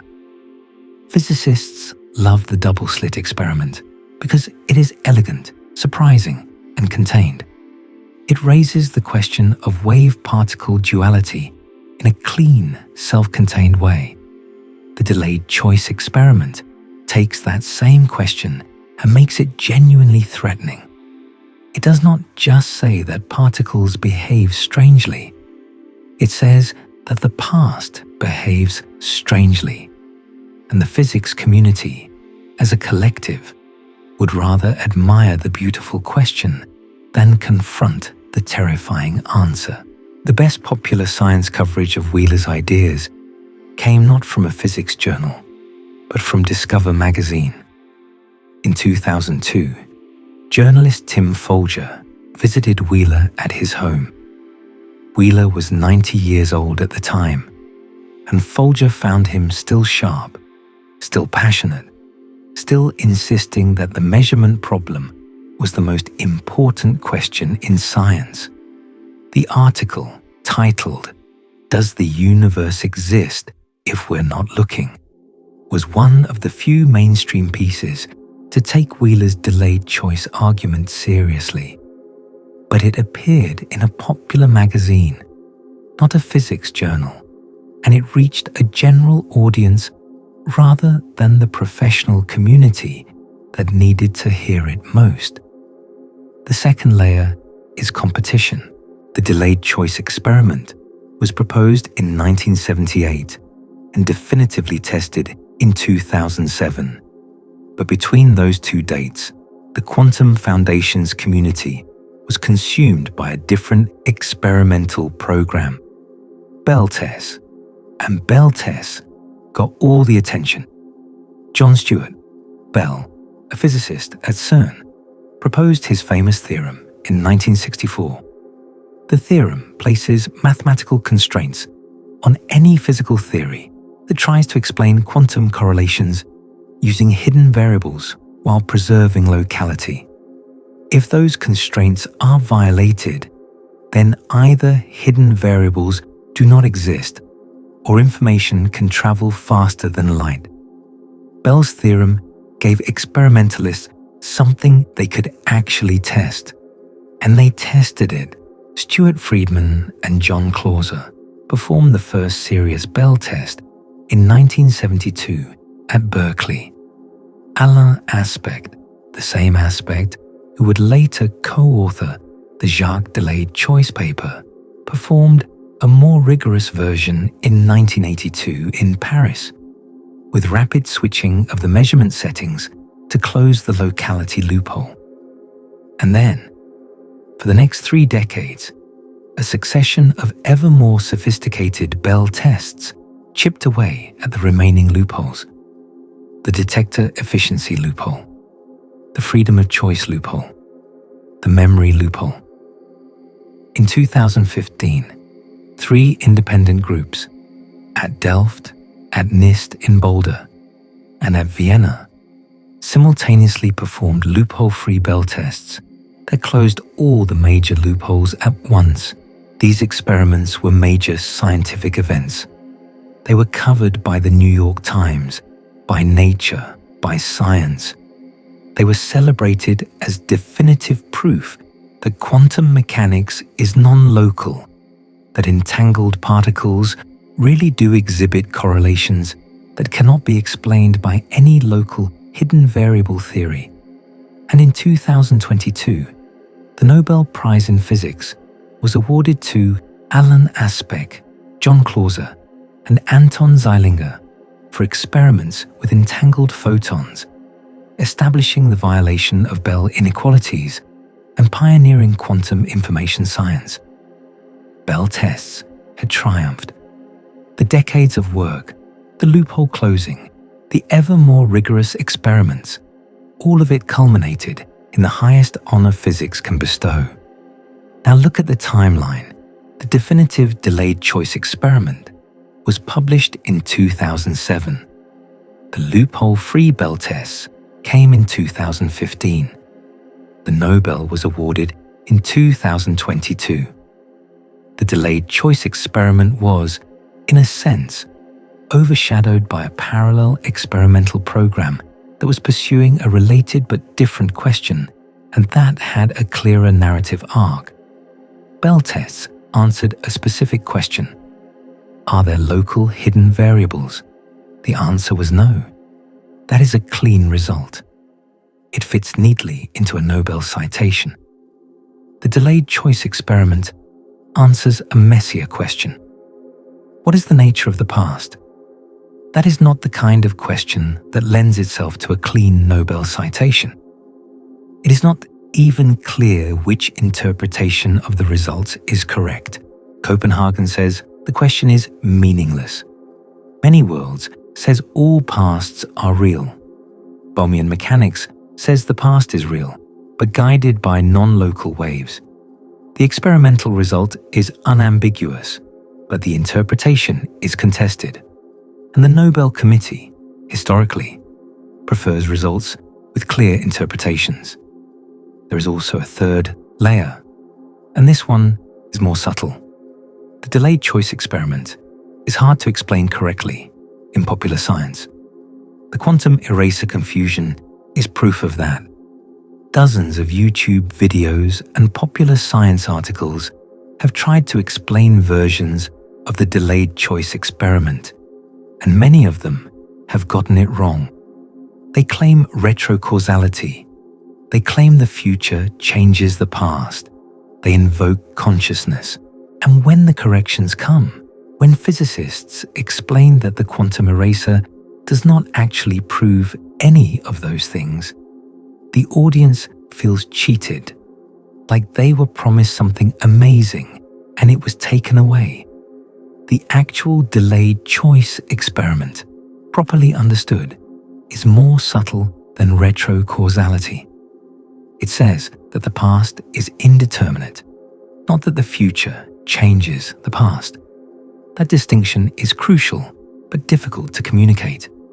The past does not exist until measured, is a harder sell than the future changes the past. One is a deep philosophical claim about the nature of reality. The other is a time travel story. Guess which one gets more clicks? So the delayed choice experiment fell into a gap. Too philosophically radical for the shut up and calculate crowd. Too subtle for the popular science audience. Too clean of a confirmation for the experimentalists. Too messy in its interpretation for the Nobel Committee.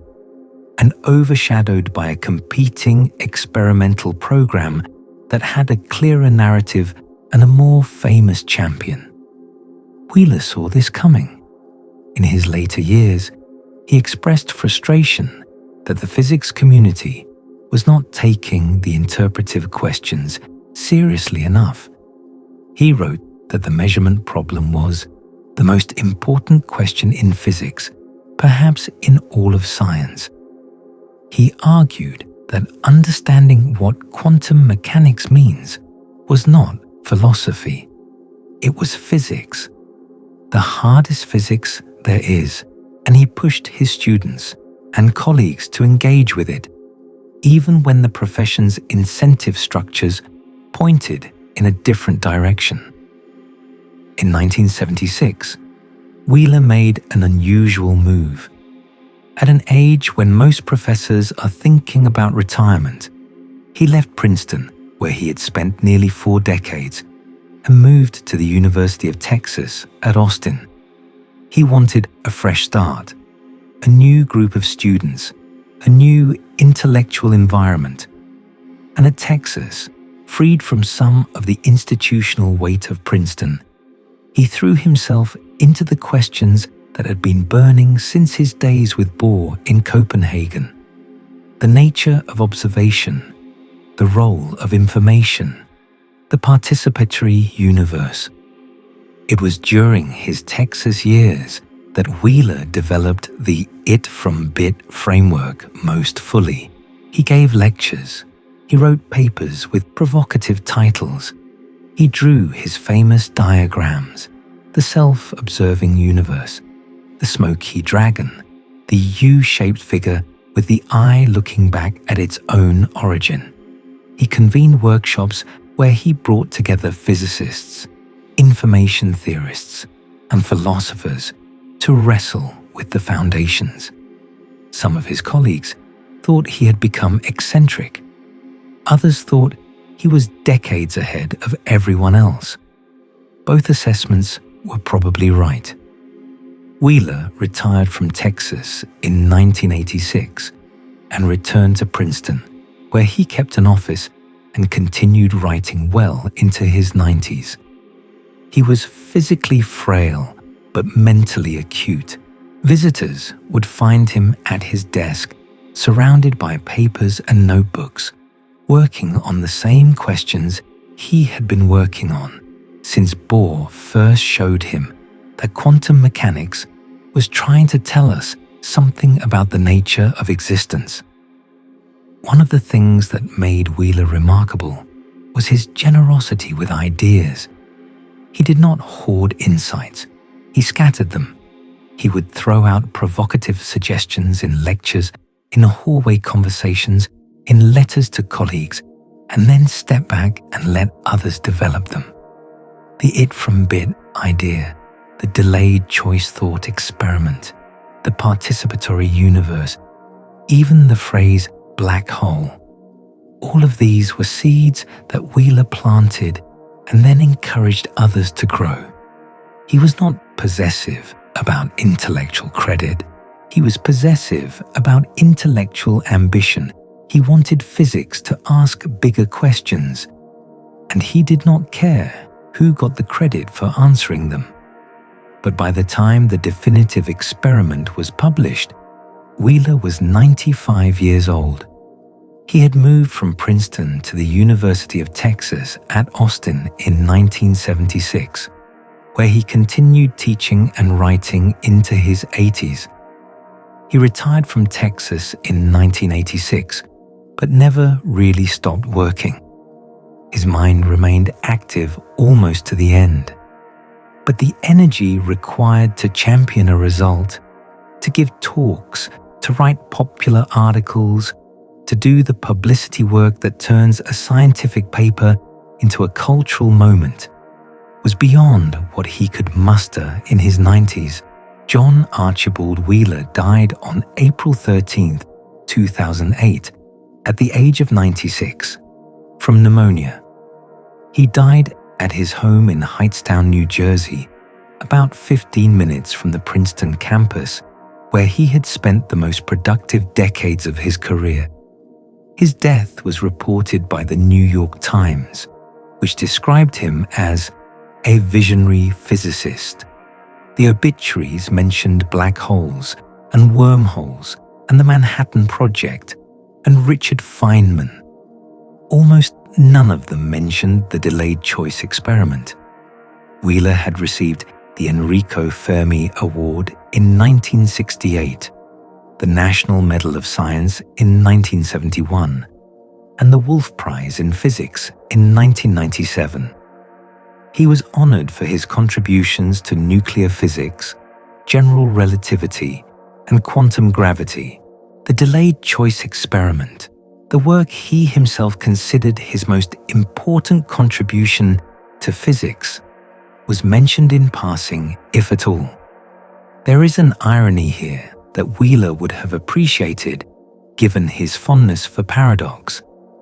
The man who argued that the past does not exist until it is observed has had his own past selectively observed.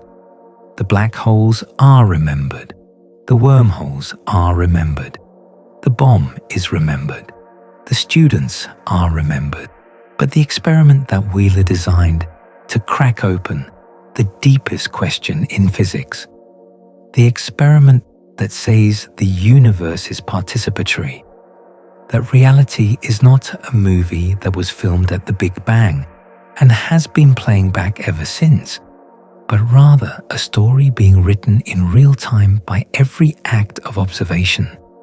That experiment has been observed only by a small circle of specialists.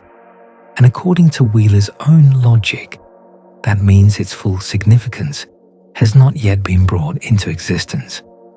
There is one more misunderstanding we need to address, because it is the one that does the most damage, and it concerns consciousness.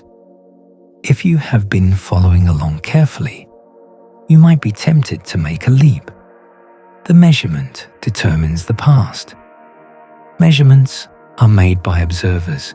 Observers are conscious. Therefore, consciousness determines the past. Therefore, consciousness creates reality. This is wrong, and the fact that it is wrong matters, because the consciousness interpretation has been used to recruit quantum mechanics into all manner of pseudo-scientific claims. From the idea that you can manifest wealth by thinking about it, to the claim that the universe is fundamentally mental and that physics has proven this. None of these claims follow from the delayed choice experiment or from quantum mechanics more broadly. Let us be precise about what the experiment shows and does not show. The delayed choice experiment shows that the outcome of a measurement depends on the measurement configuration. Whether the second beam splitter is present or absent determines whether you see interference or which path behavior. The choice of configuration can be delayed until after the photon has entered the interferometer, and the choice can be made by a quantum random number generator, which is not conscious, does not think, does not observe in any psychological sense and has no inner experience of any kind. The quantum random number generator in the Jacques experiment was based on the shot noise of white light. Photons from a thermal source hit a beam splitter, and their random behavior at the beam splitter generates genuinely random bits that control the electro-optic modulator. No human is involved in the choice. No consciousness is consulted. The observer in this experiment is a piece of optical equipment, and it works perfectly. Werner Heisenberg addressed this directly. He said that the act of registration, not the act of conscious observation, is what matters. A Geiger counter clicking, a photographic plate being exposed, an electro-optic modulator switching states. These are all measurements. They all produce the delayed choice effect. Consciousness is not required. Asher Perez, a physicist who made fundamental contributions to quantum information theory, put it even more bluntly. He said that if quantum mechanics required a conscious observer, then quantum mechanics could not explain how the universe evolved for billions of years before conscious beings existed. Stars formed, galaxies coalesced, heavy elements were forged in supernovae. All of this happened through physical processes that involved quantum mechanics at every level, and none of it required a human to watch. John Bell, the same Bell of Bell's theorem, asked a pointed question that cuts to the heart of the matter. Was the wave function of the world waiting to jump for thousands of millions of years until a single-celled living creature appeared? Or did it have to wait a little longer for some better qualified system with a PhD? Wheeler himself was careful on this point. He said that observation is necessary for phenomena to become real, but he defined observation broadly. What we call reality, he wrote, consists of a few iron posts of observation, between which we fill in by an elaborate papier-mâché construction of imagination and theory. But those iron posts are not necessarily conscious iron posts. They are physical interactions that produce irreversible records. A photon hitting a detector, an atom being absorbed by a screen, a spin state being correlated with a magnetic field gradient. These are the measurements that matter. The consciousness of the person reading the output is irrelevant to the physics. This distinction is important because it preserves the radicalism of the delayed choice result without loading it with mystical baggage. The experiment does not say that your mind creates reality. It says that the physical configuration of the measurement apparatus determines what properties a quantum system has, and that this determination can reach backward in time to moments before the measurement was configured.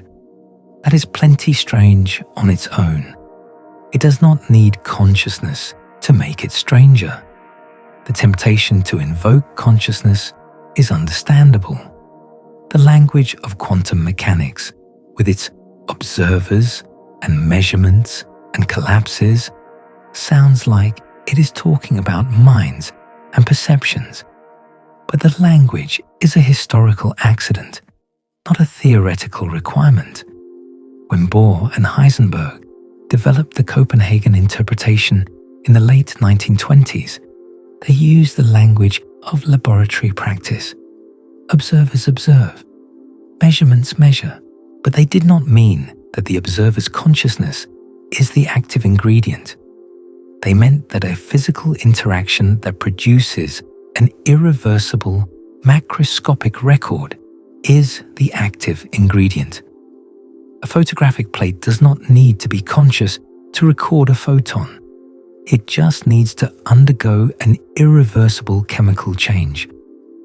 Quantum mechanics is radical enough without adding consciousness to the mix. The delayed choice experiment shows that the physical past of a quantum system is not determined until a physical measurement gives it definition. That is already one of the most extraordinary claims in the history of science. It does not need to be inflated into a theory of mind to be astonishing. So what does the delayed choice experiment actually tell us about the nature of reality, having cleared away the misconceptions, having separated it from the quantum eraser confusion and the consciousness mythology? What are we left with? We are left with a set of experimental facts that every interpretation of quantum mechanics must accommodate. And the facts are these. A quantum system does not have a definite history until a measurement gives it one. The choice of measurement can be delayed until after the system has passed the point where, classically, its history would have been determined. This works for single photons, for entangled pairs, for massive atoms, and over distances ranging from 48 meters to thousands of kilometers. No signal, no information, no causal influence of any kind connects the measurement choice to the system's earlier behavior, and yet the measurement choice determines what the system did. These facts are not in dispute. Every interpretation of quantum mechanics agrees on the predictions. The disagreement is entirely about what story to tell, about what is happening behind the scenes. And the range of stories that physicists have proposed reveals just how strange the situation is. Some physicists, following the Copenhagen tradition, say there is no story behind the scenes. Quantum mechanics is a tool for predicting the results of measurements. Asking what happens between measurements is asking a question that the theory does not address and that may not have a meaningful answer. The photon does not have a trajectory between the source and the detector. It does not have a past. It has a wave function, which is a mathematical object that allows you to calculate the probabilities of various outcomes. And that is all there is. Other physicists, following Everett, say the story behind the scenes involves an unimaginably vast branching structure of parallel realities. The delayed choice experiment does not show that the past is indeterminate. It shows that you are in one branch of an enormous tree, and in other branches, the experimenter made a different choice and saw a different result. Every possible history is realized. Nothing is indeterminate. It only looks that way from inside a single branch. Others, following Bohm, say the story involves a definite trajectory, guided by a non-local pilot wave. The photon always had a specific path. The experiment does not change the past. It reveals different aspects of a present state reality where the pilot wave has already incorporated all the information about the experimental setup, including the future configuration of the detectors. And still others, following Wheeler, say the story is that there is no story until someone writes it. Reality is participatory. The universe is a vast information processing system in which measurements generate the bits that constitute physical reality. The past is not changed by present observations. The past is created by present observations. There is nothing to change because there was nothing there before. Each of these interpretations is consistent with every experiment ever performed. Each of them accommodates the delayed choice results, and each of them would horrify a 19th century physicist for different reasons. But there is a further twist that makes the situation even more vertiginous. and it comes from the intersection of the delayed choice experiment with another profound idea in physics, the block universe.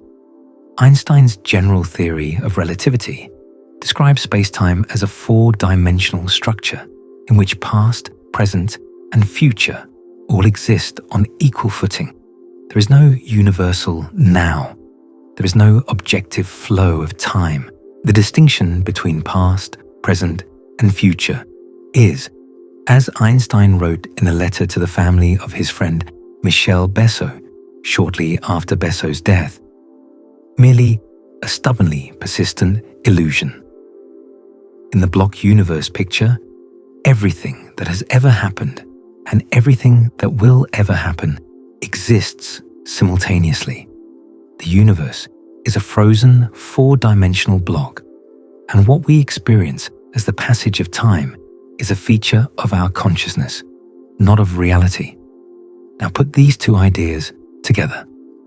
The delayed choice experiment says the past is not determined until a present measurement gives it definition.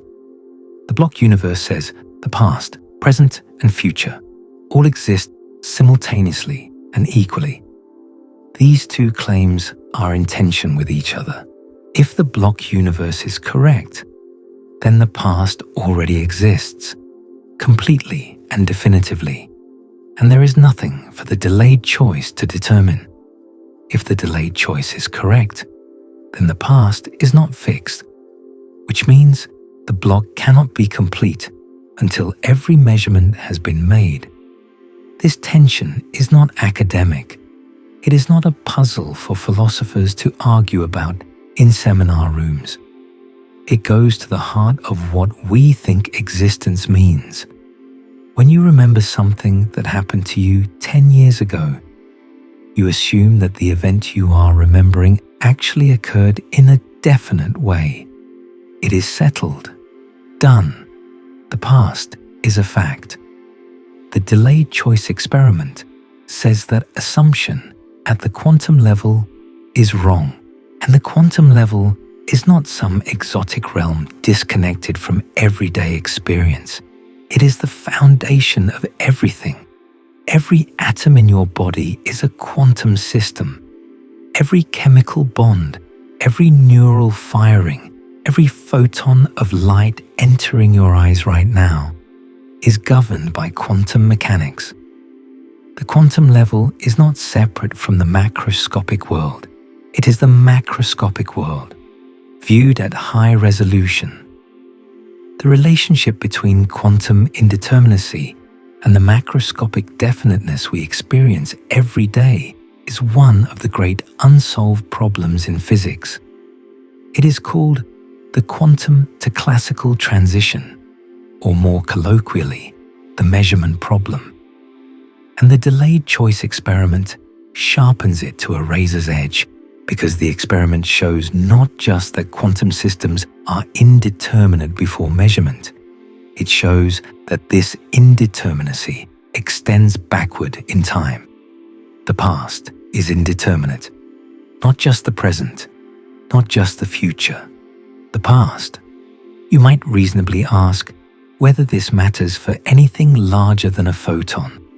And this is the question that physicists have been wrestling with since the inception of quantum mechanics. Schrödinger asked it in 1935 with his famous cat thought experiment, and the answer has not gotten clearer since then.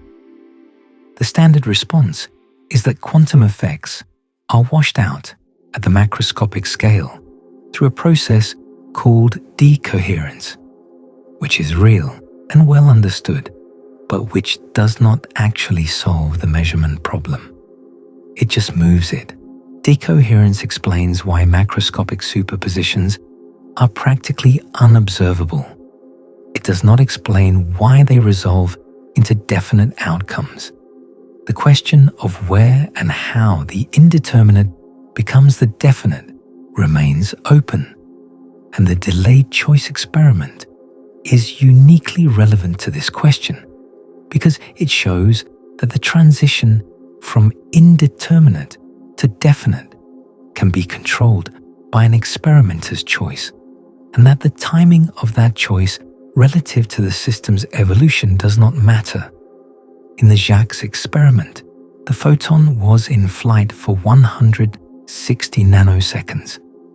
In the satellite experiment, the photon was in flight for about 10 milliseconds. In Wheeler's cosmic thought experiment, the photon has been in flight for 8.7 billion years. The scale does not matter. The indeterminacy persists until measurement, regardless of how long the system has been evolving or how far it has traveled. This suggests that indeterminacy is not a small-scale phenomenon that gets smoothed out as systems get bigger. It is a fundamental feature of the relationship between physical systems and the information generated by their interactions. And if that is true, then the measurement problem is not a technical nuisance that will eventually be solved by a better understanding of decoherence. It is a window into the deepest structure of reality, which is exactly what Wheeler said it was. Wheeler was aware of this tension, and he used it. He argued that the block universe picture, as beautiful and mathematically elegant as it is, cannot be the final word, because quantum mechanics, as demonstrated by the delayed choice experiment, shows that the contents of the block depend on measurements that are made within it. The block is not given from the outside.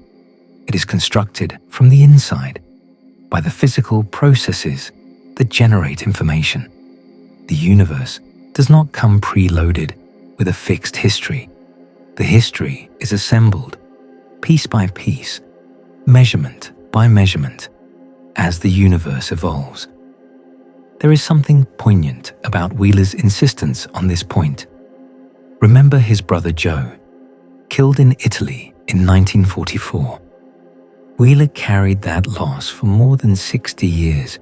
He worked on the bomb partly in the hope that it would end the war before more people like Joe were killed. The bomb came too late, and Wheeler spent the rest of his life in a field that studies the nature of time, the nature of the past, the question of whether events that have already occurred are truly fixed and final. It is impossible to know whether Wheeler's personal history shaped his physics. He never made the connection explicitly in his published work. But the man who lost his brother to a war and then spent decades arguing that the past is not fixed, that observation is constitutive, that the universe is participatory, that the meaning of events is not determined until someone looks. That man was not just doing abstract theoretical physics. He was grappling with something that ran deeper than equations. A paper published in Quantum Studies in 2024 approached this tension from a different angle. The authors argued that all outcomes of the delayed choice experiment can be fully explained by the information collected during the experiment itself, without any need to invoke information from the future. The past is not changed by future measurements. Rather, the past was never fully specified to begin with, and the measurement provides the specification. This is Wheeler's insight, reframed in the language of information theory. The past is not a thing that exists and gets modified. It is a thing that gradually comes into existence as information accumulates. Think about what that means for the quasar QSO 0957 plus 561. The light that has been traveling for 8.7 billion years. That light passed the gravitational lens billions of years ago. In the block universe picture, that event is fixed, done, part of the frozen four-dimensional structure of space-time.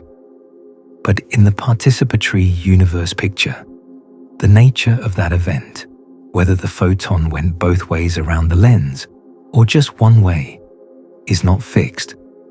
It will not be fixed until an astronomer, tonight or 1,000 years from now, chooses how to detect it. The photon has been in flight for longer than the Earth has existed, and its history will be written by whoever catches it. We are near the end now, and it is worth stepping back to see the full shape of what we have covered, because the delayed choice experiment is not just one result. It is a thread that, if you pull it, unravels some of the deepest assumptions we hold about how reality works. We started with a quasar, 8.7 billion light years away. Its light bent around a galaxy and split into two parts.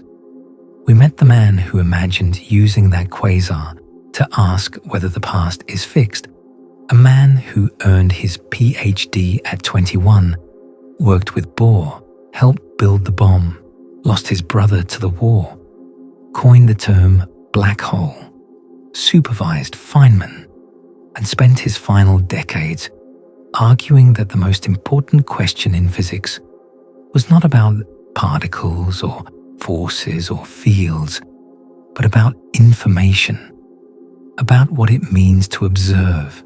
We followed the experiment from its theoretical birth in 1978 through 3 decades of increasingly rigorous tests. Attenuated lasers gave way to single photons. Tabletop optics gave way to 48-meter interferometers. Random number generators replaced human experimenters. Space-like separation closed the loopholes. Photons gave way to atoms. Laboratories gave way to satellites. And at every step, every single test, the result was the same. The measurement determines the outcome. The choice determines the past. The present writes history. We dealt with the quantum eraser, the experiment that has been more widely misunderstood than perhaps any other in physics. We saw that it does not prove retrocausality. The total pattern at D0 never changes. The interference only appears in post-selected subsets that require classical communication to identify. The erasure is not erasure. The delay is not causally relevant. The experiment is interesting, but it is not what YouTube thinks it is. We walked through the interpretations. Copenhagen says the past is not real until measured. Many worlds says all pasts are real. Bohm says the past is real, but guided by non-local forces. Wheeler says the past is made of information, and information requires measurement to come into existence. Each interpretation accommodates the experimental facts. None of them is comfortable. All of them require abandoning some deeply held intuition about how the world works. We cleared away the consciousness mythology. The experiment does not require a mind. It requires a measurement. A beam splitter works as well as a brain. A quantum random number generator works as well as a graduate student. Consciousness is not the active ingredient. Physical interaction that produces irreversible records is the active ingredient. And we confronted the question of why this experiment, this result, this profoundly important piece of the puzzle of reality, has been largely ignored by the broader culture and underappreciated even within physics. The answer is complicated. It confirms quantum mechanics rather than violating it. It was overshadowed by the Bell test program. Its philosophical implications are too subtle for easy popularization, and the physics profession's institutional culture actively discourages spending too much time on interpretive questions. But here is the thing about physics. The questions you ignore do not go away. They wait. The measurement problem waited from 1927, when it was first identified, until the 21st century, when quantum computing and quantum information theory made it impossible to ignore any longer. The interpretation of quantum mechanics waited from the Bohr-Einstein debates of the 1930s until the Bell tests of the 2000s forced the community to take it seriously, and the delayed choice experiment has been waiting since 1978 for the broader world to grapple with what it means. There are signs that the wait may be ending. The field of quantum foundations, once considered a career dead end for serious physicists, has been growing steadily since the turn of the century. Conferences on the foundations of quantum mechanics now draw hundreds of attendees. New journals have been launched specifically to publish work on interpretive questions. The 2022 Nobel Prize to Aspect, Clauser, and Zeilinger was widely seen as a vindication of the entire Foundations program, a message from the Nobel Committee that these questions matter and that the people who work on them deserve recognition. Quantum information theory, the field that Wheeler's it-from-bit idea anticipated by decades, has become one of the most active areas of physics. Researchers at institutions from MIT to Caltech to the Perimeter Institute are building on the insight that information is physical, that the bit is as fundamental as the particle, and that understanding quantum mechanics means understanding the flow of information through physical systems. Wheeler's language, his imagery, his fundamental conviction that the universe is built out of information has become the working vocabulary of an entire generation of physicists. The irony is that many of these physicists are not aware of how much they owe to Wheeler. They know about black holes and Feynman and wormholes. They may not know about the delayed choice experiment. They may not know that the man who coined the term black hole also proposed an experiment showing that the past is not fixed, and that this experiment has been confirmed to extraordinary precision. The tools they are using to study quantum information were forged, in part, by a thought experiment that their textbooks do not mention, and their professors may never have taught. This is beginning to change. A new generation of physicists trained in the era of quantum computing and quantum information is approaching the foundations with fresh eyes and without the stigma that once attached to these questions. They are asking what quantum mechanics means, and they are taking the experimental evidence seriously. The delayed choice experiment, buried for decades beneath the institutional inertia of shut up and calculate, is being rediscovered. And the delayed choice experiment sits at the center of all of it. It is the cleanest, most direct demonstration that measurement is not passive, that observation is not a window onto a pre-existing reality, but a creative act that brings reality into being, that the relationship between the present and the past is not the one we assumed, that the universe is stranger, deeper, and more participatory than anyone imagined before quantum mechanics forced us to look.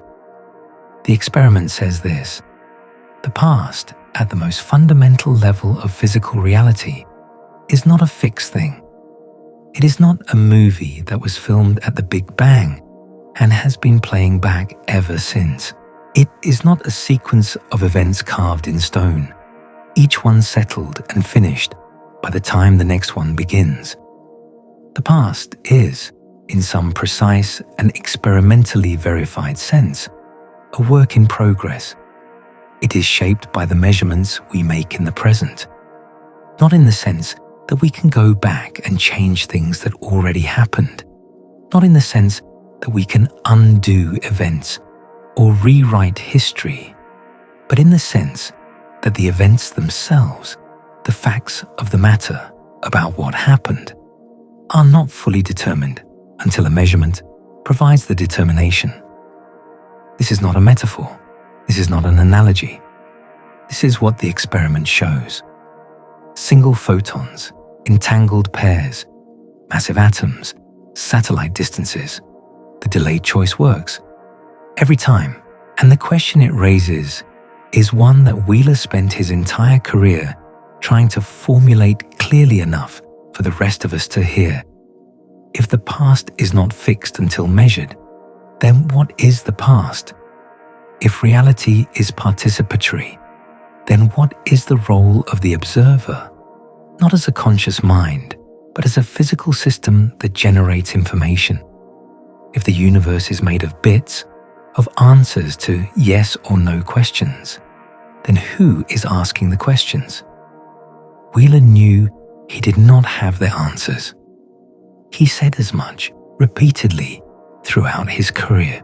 Behind it all, he wrote, is surely an idea so simple, so beautiful, that when we grasp it in a decade, a century, or a millennium, we will all say to each other, how could it have been otherwise?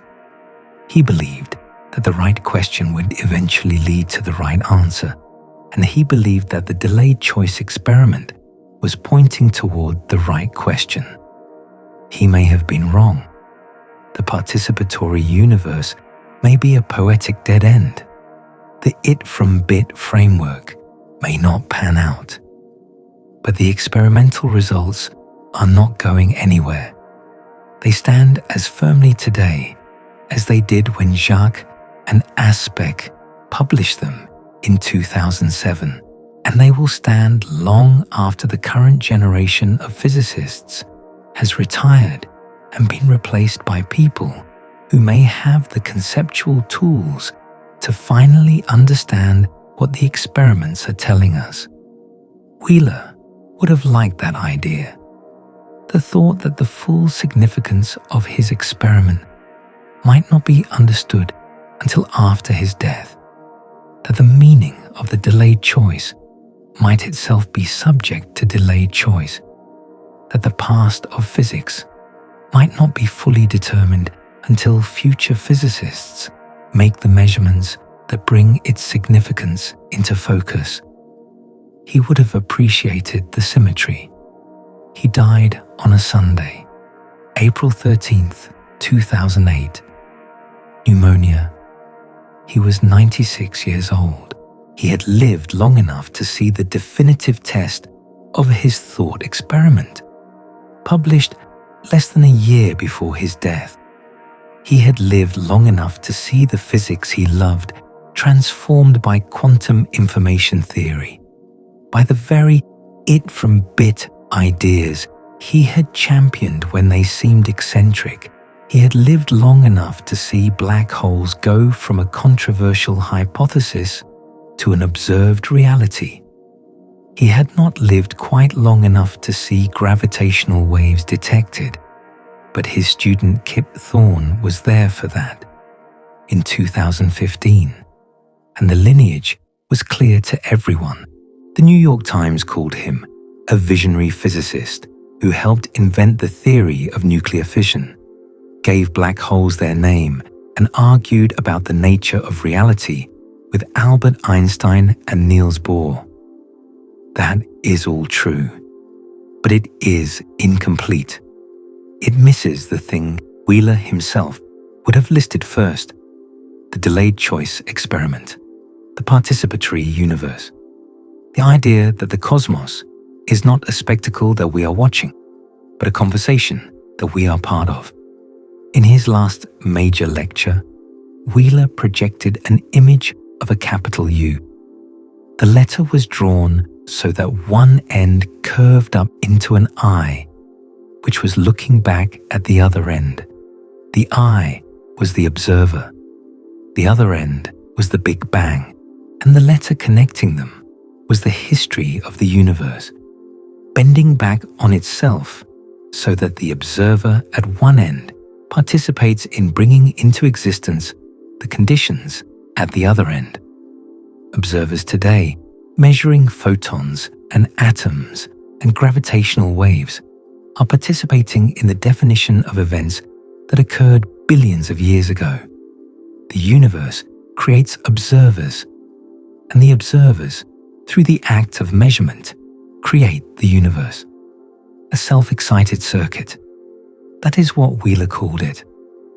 A universe that bootstraps itself into existence through the information generated by its own inhabitants, not through consciousness, not through mysticism, through physics, through the simple, irreducible act of a photon hitting a detector, an atom changing state, a measurement producing a result. Somewhere in the southern sky tonight, the light from QSO 0957 + 561 is still arriving. It has been split by the gravitational lens of an intervening galaxy into two paths, separated by 417 days of travel time. Those photons have been in flight for 8.7 billion years. They passed the lens billions of years before Earth formed, before the sun ignited, before the atoms in your body were assembled inside a dying star. And right now, those photons are in a superposition, both paths and one path, wave and particle, all at once and neither. The question of what they are doing has no answer. Not yet, not until someone points a telescope at the sky and chooses how to look. When that happens, the photon will have a history.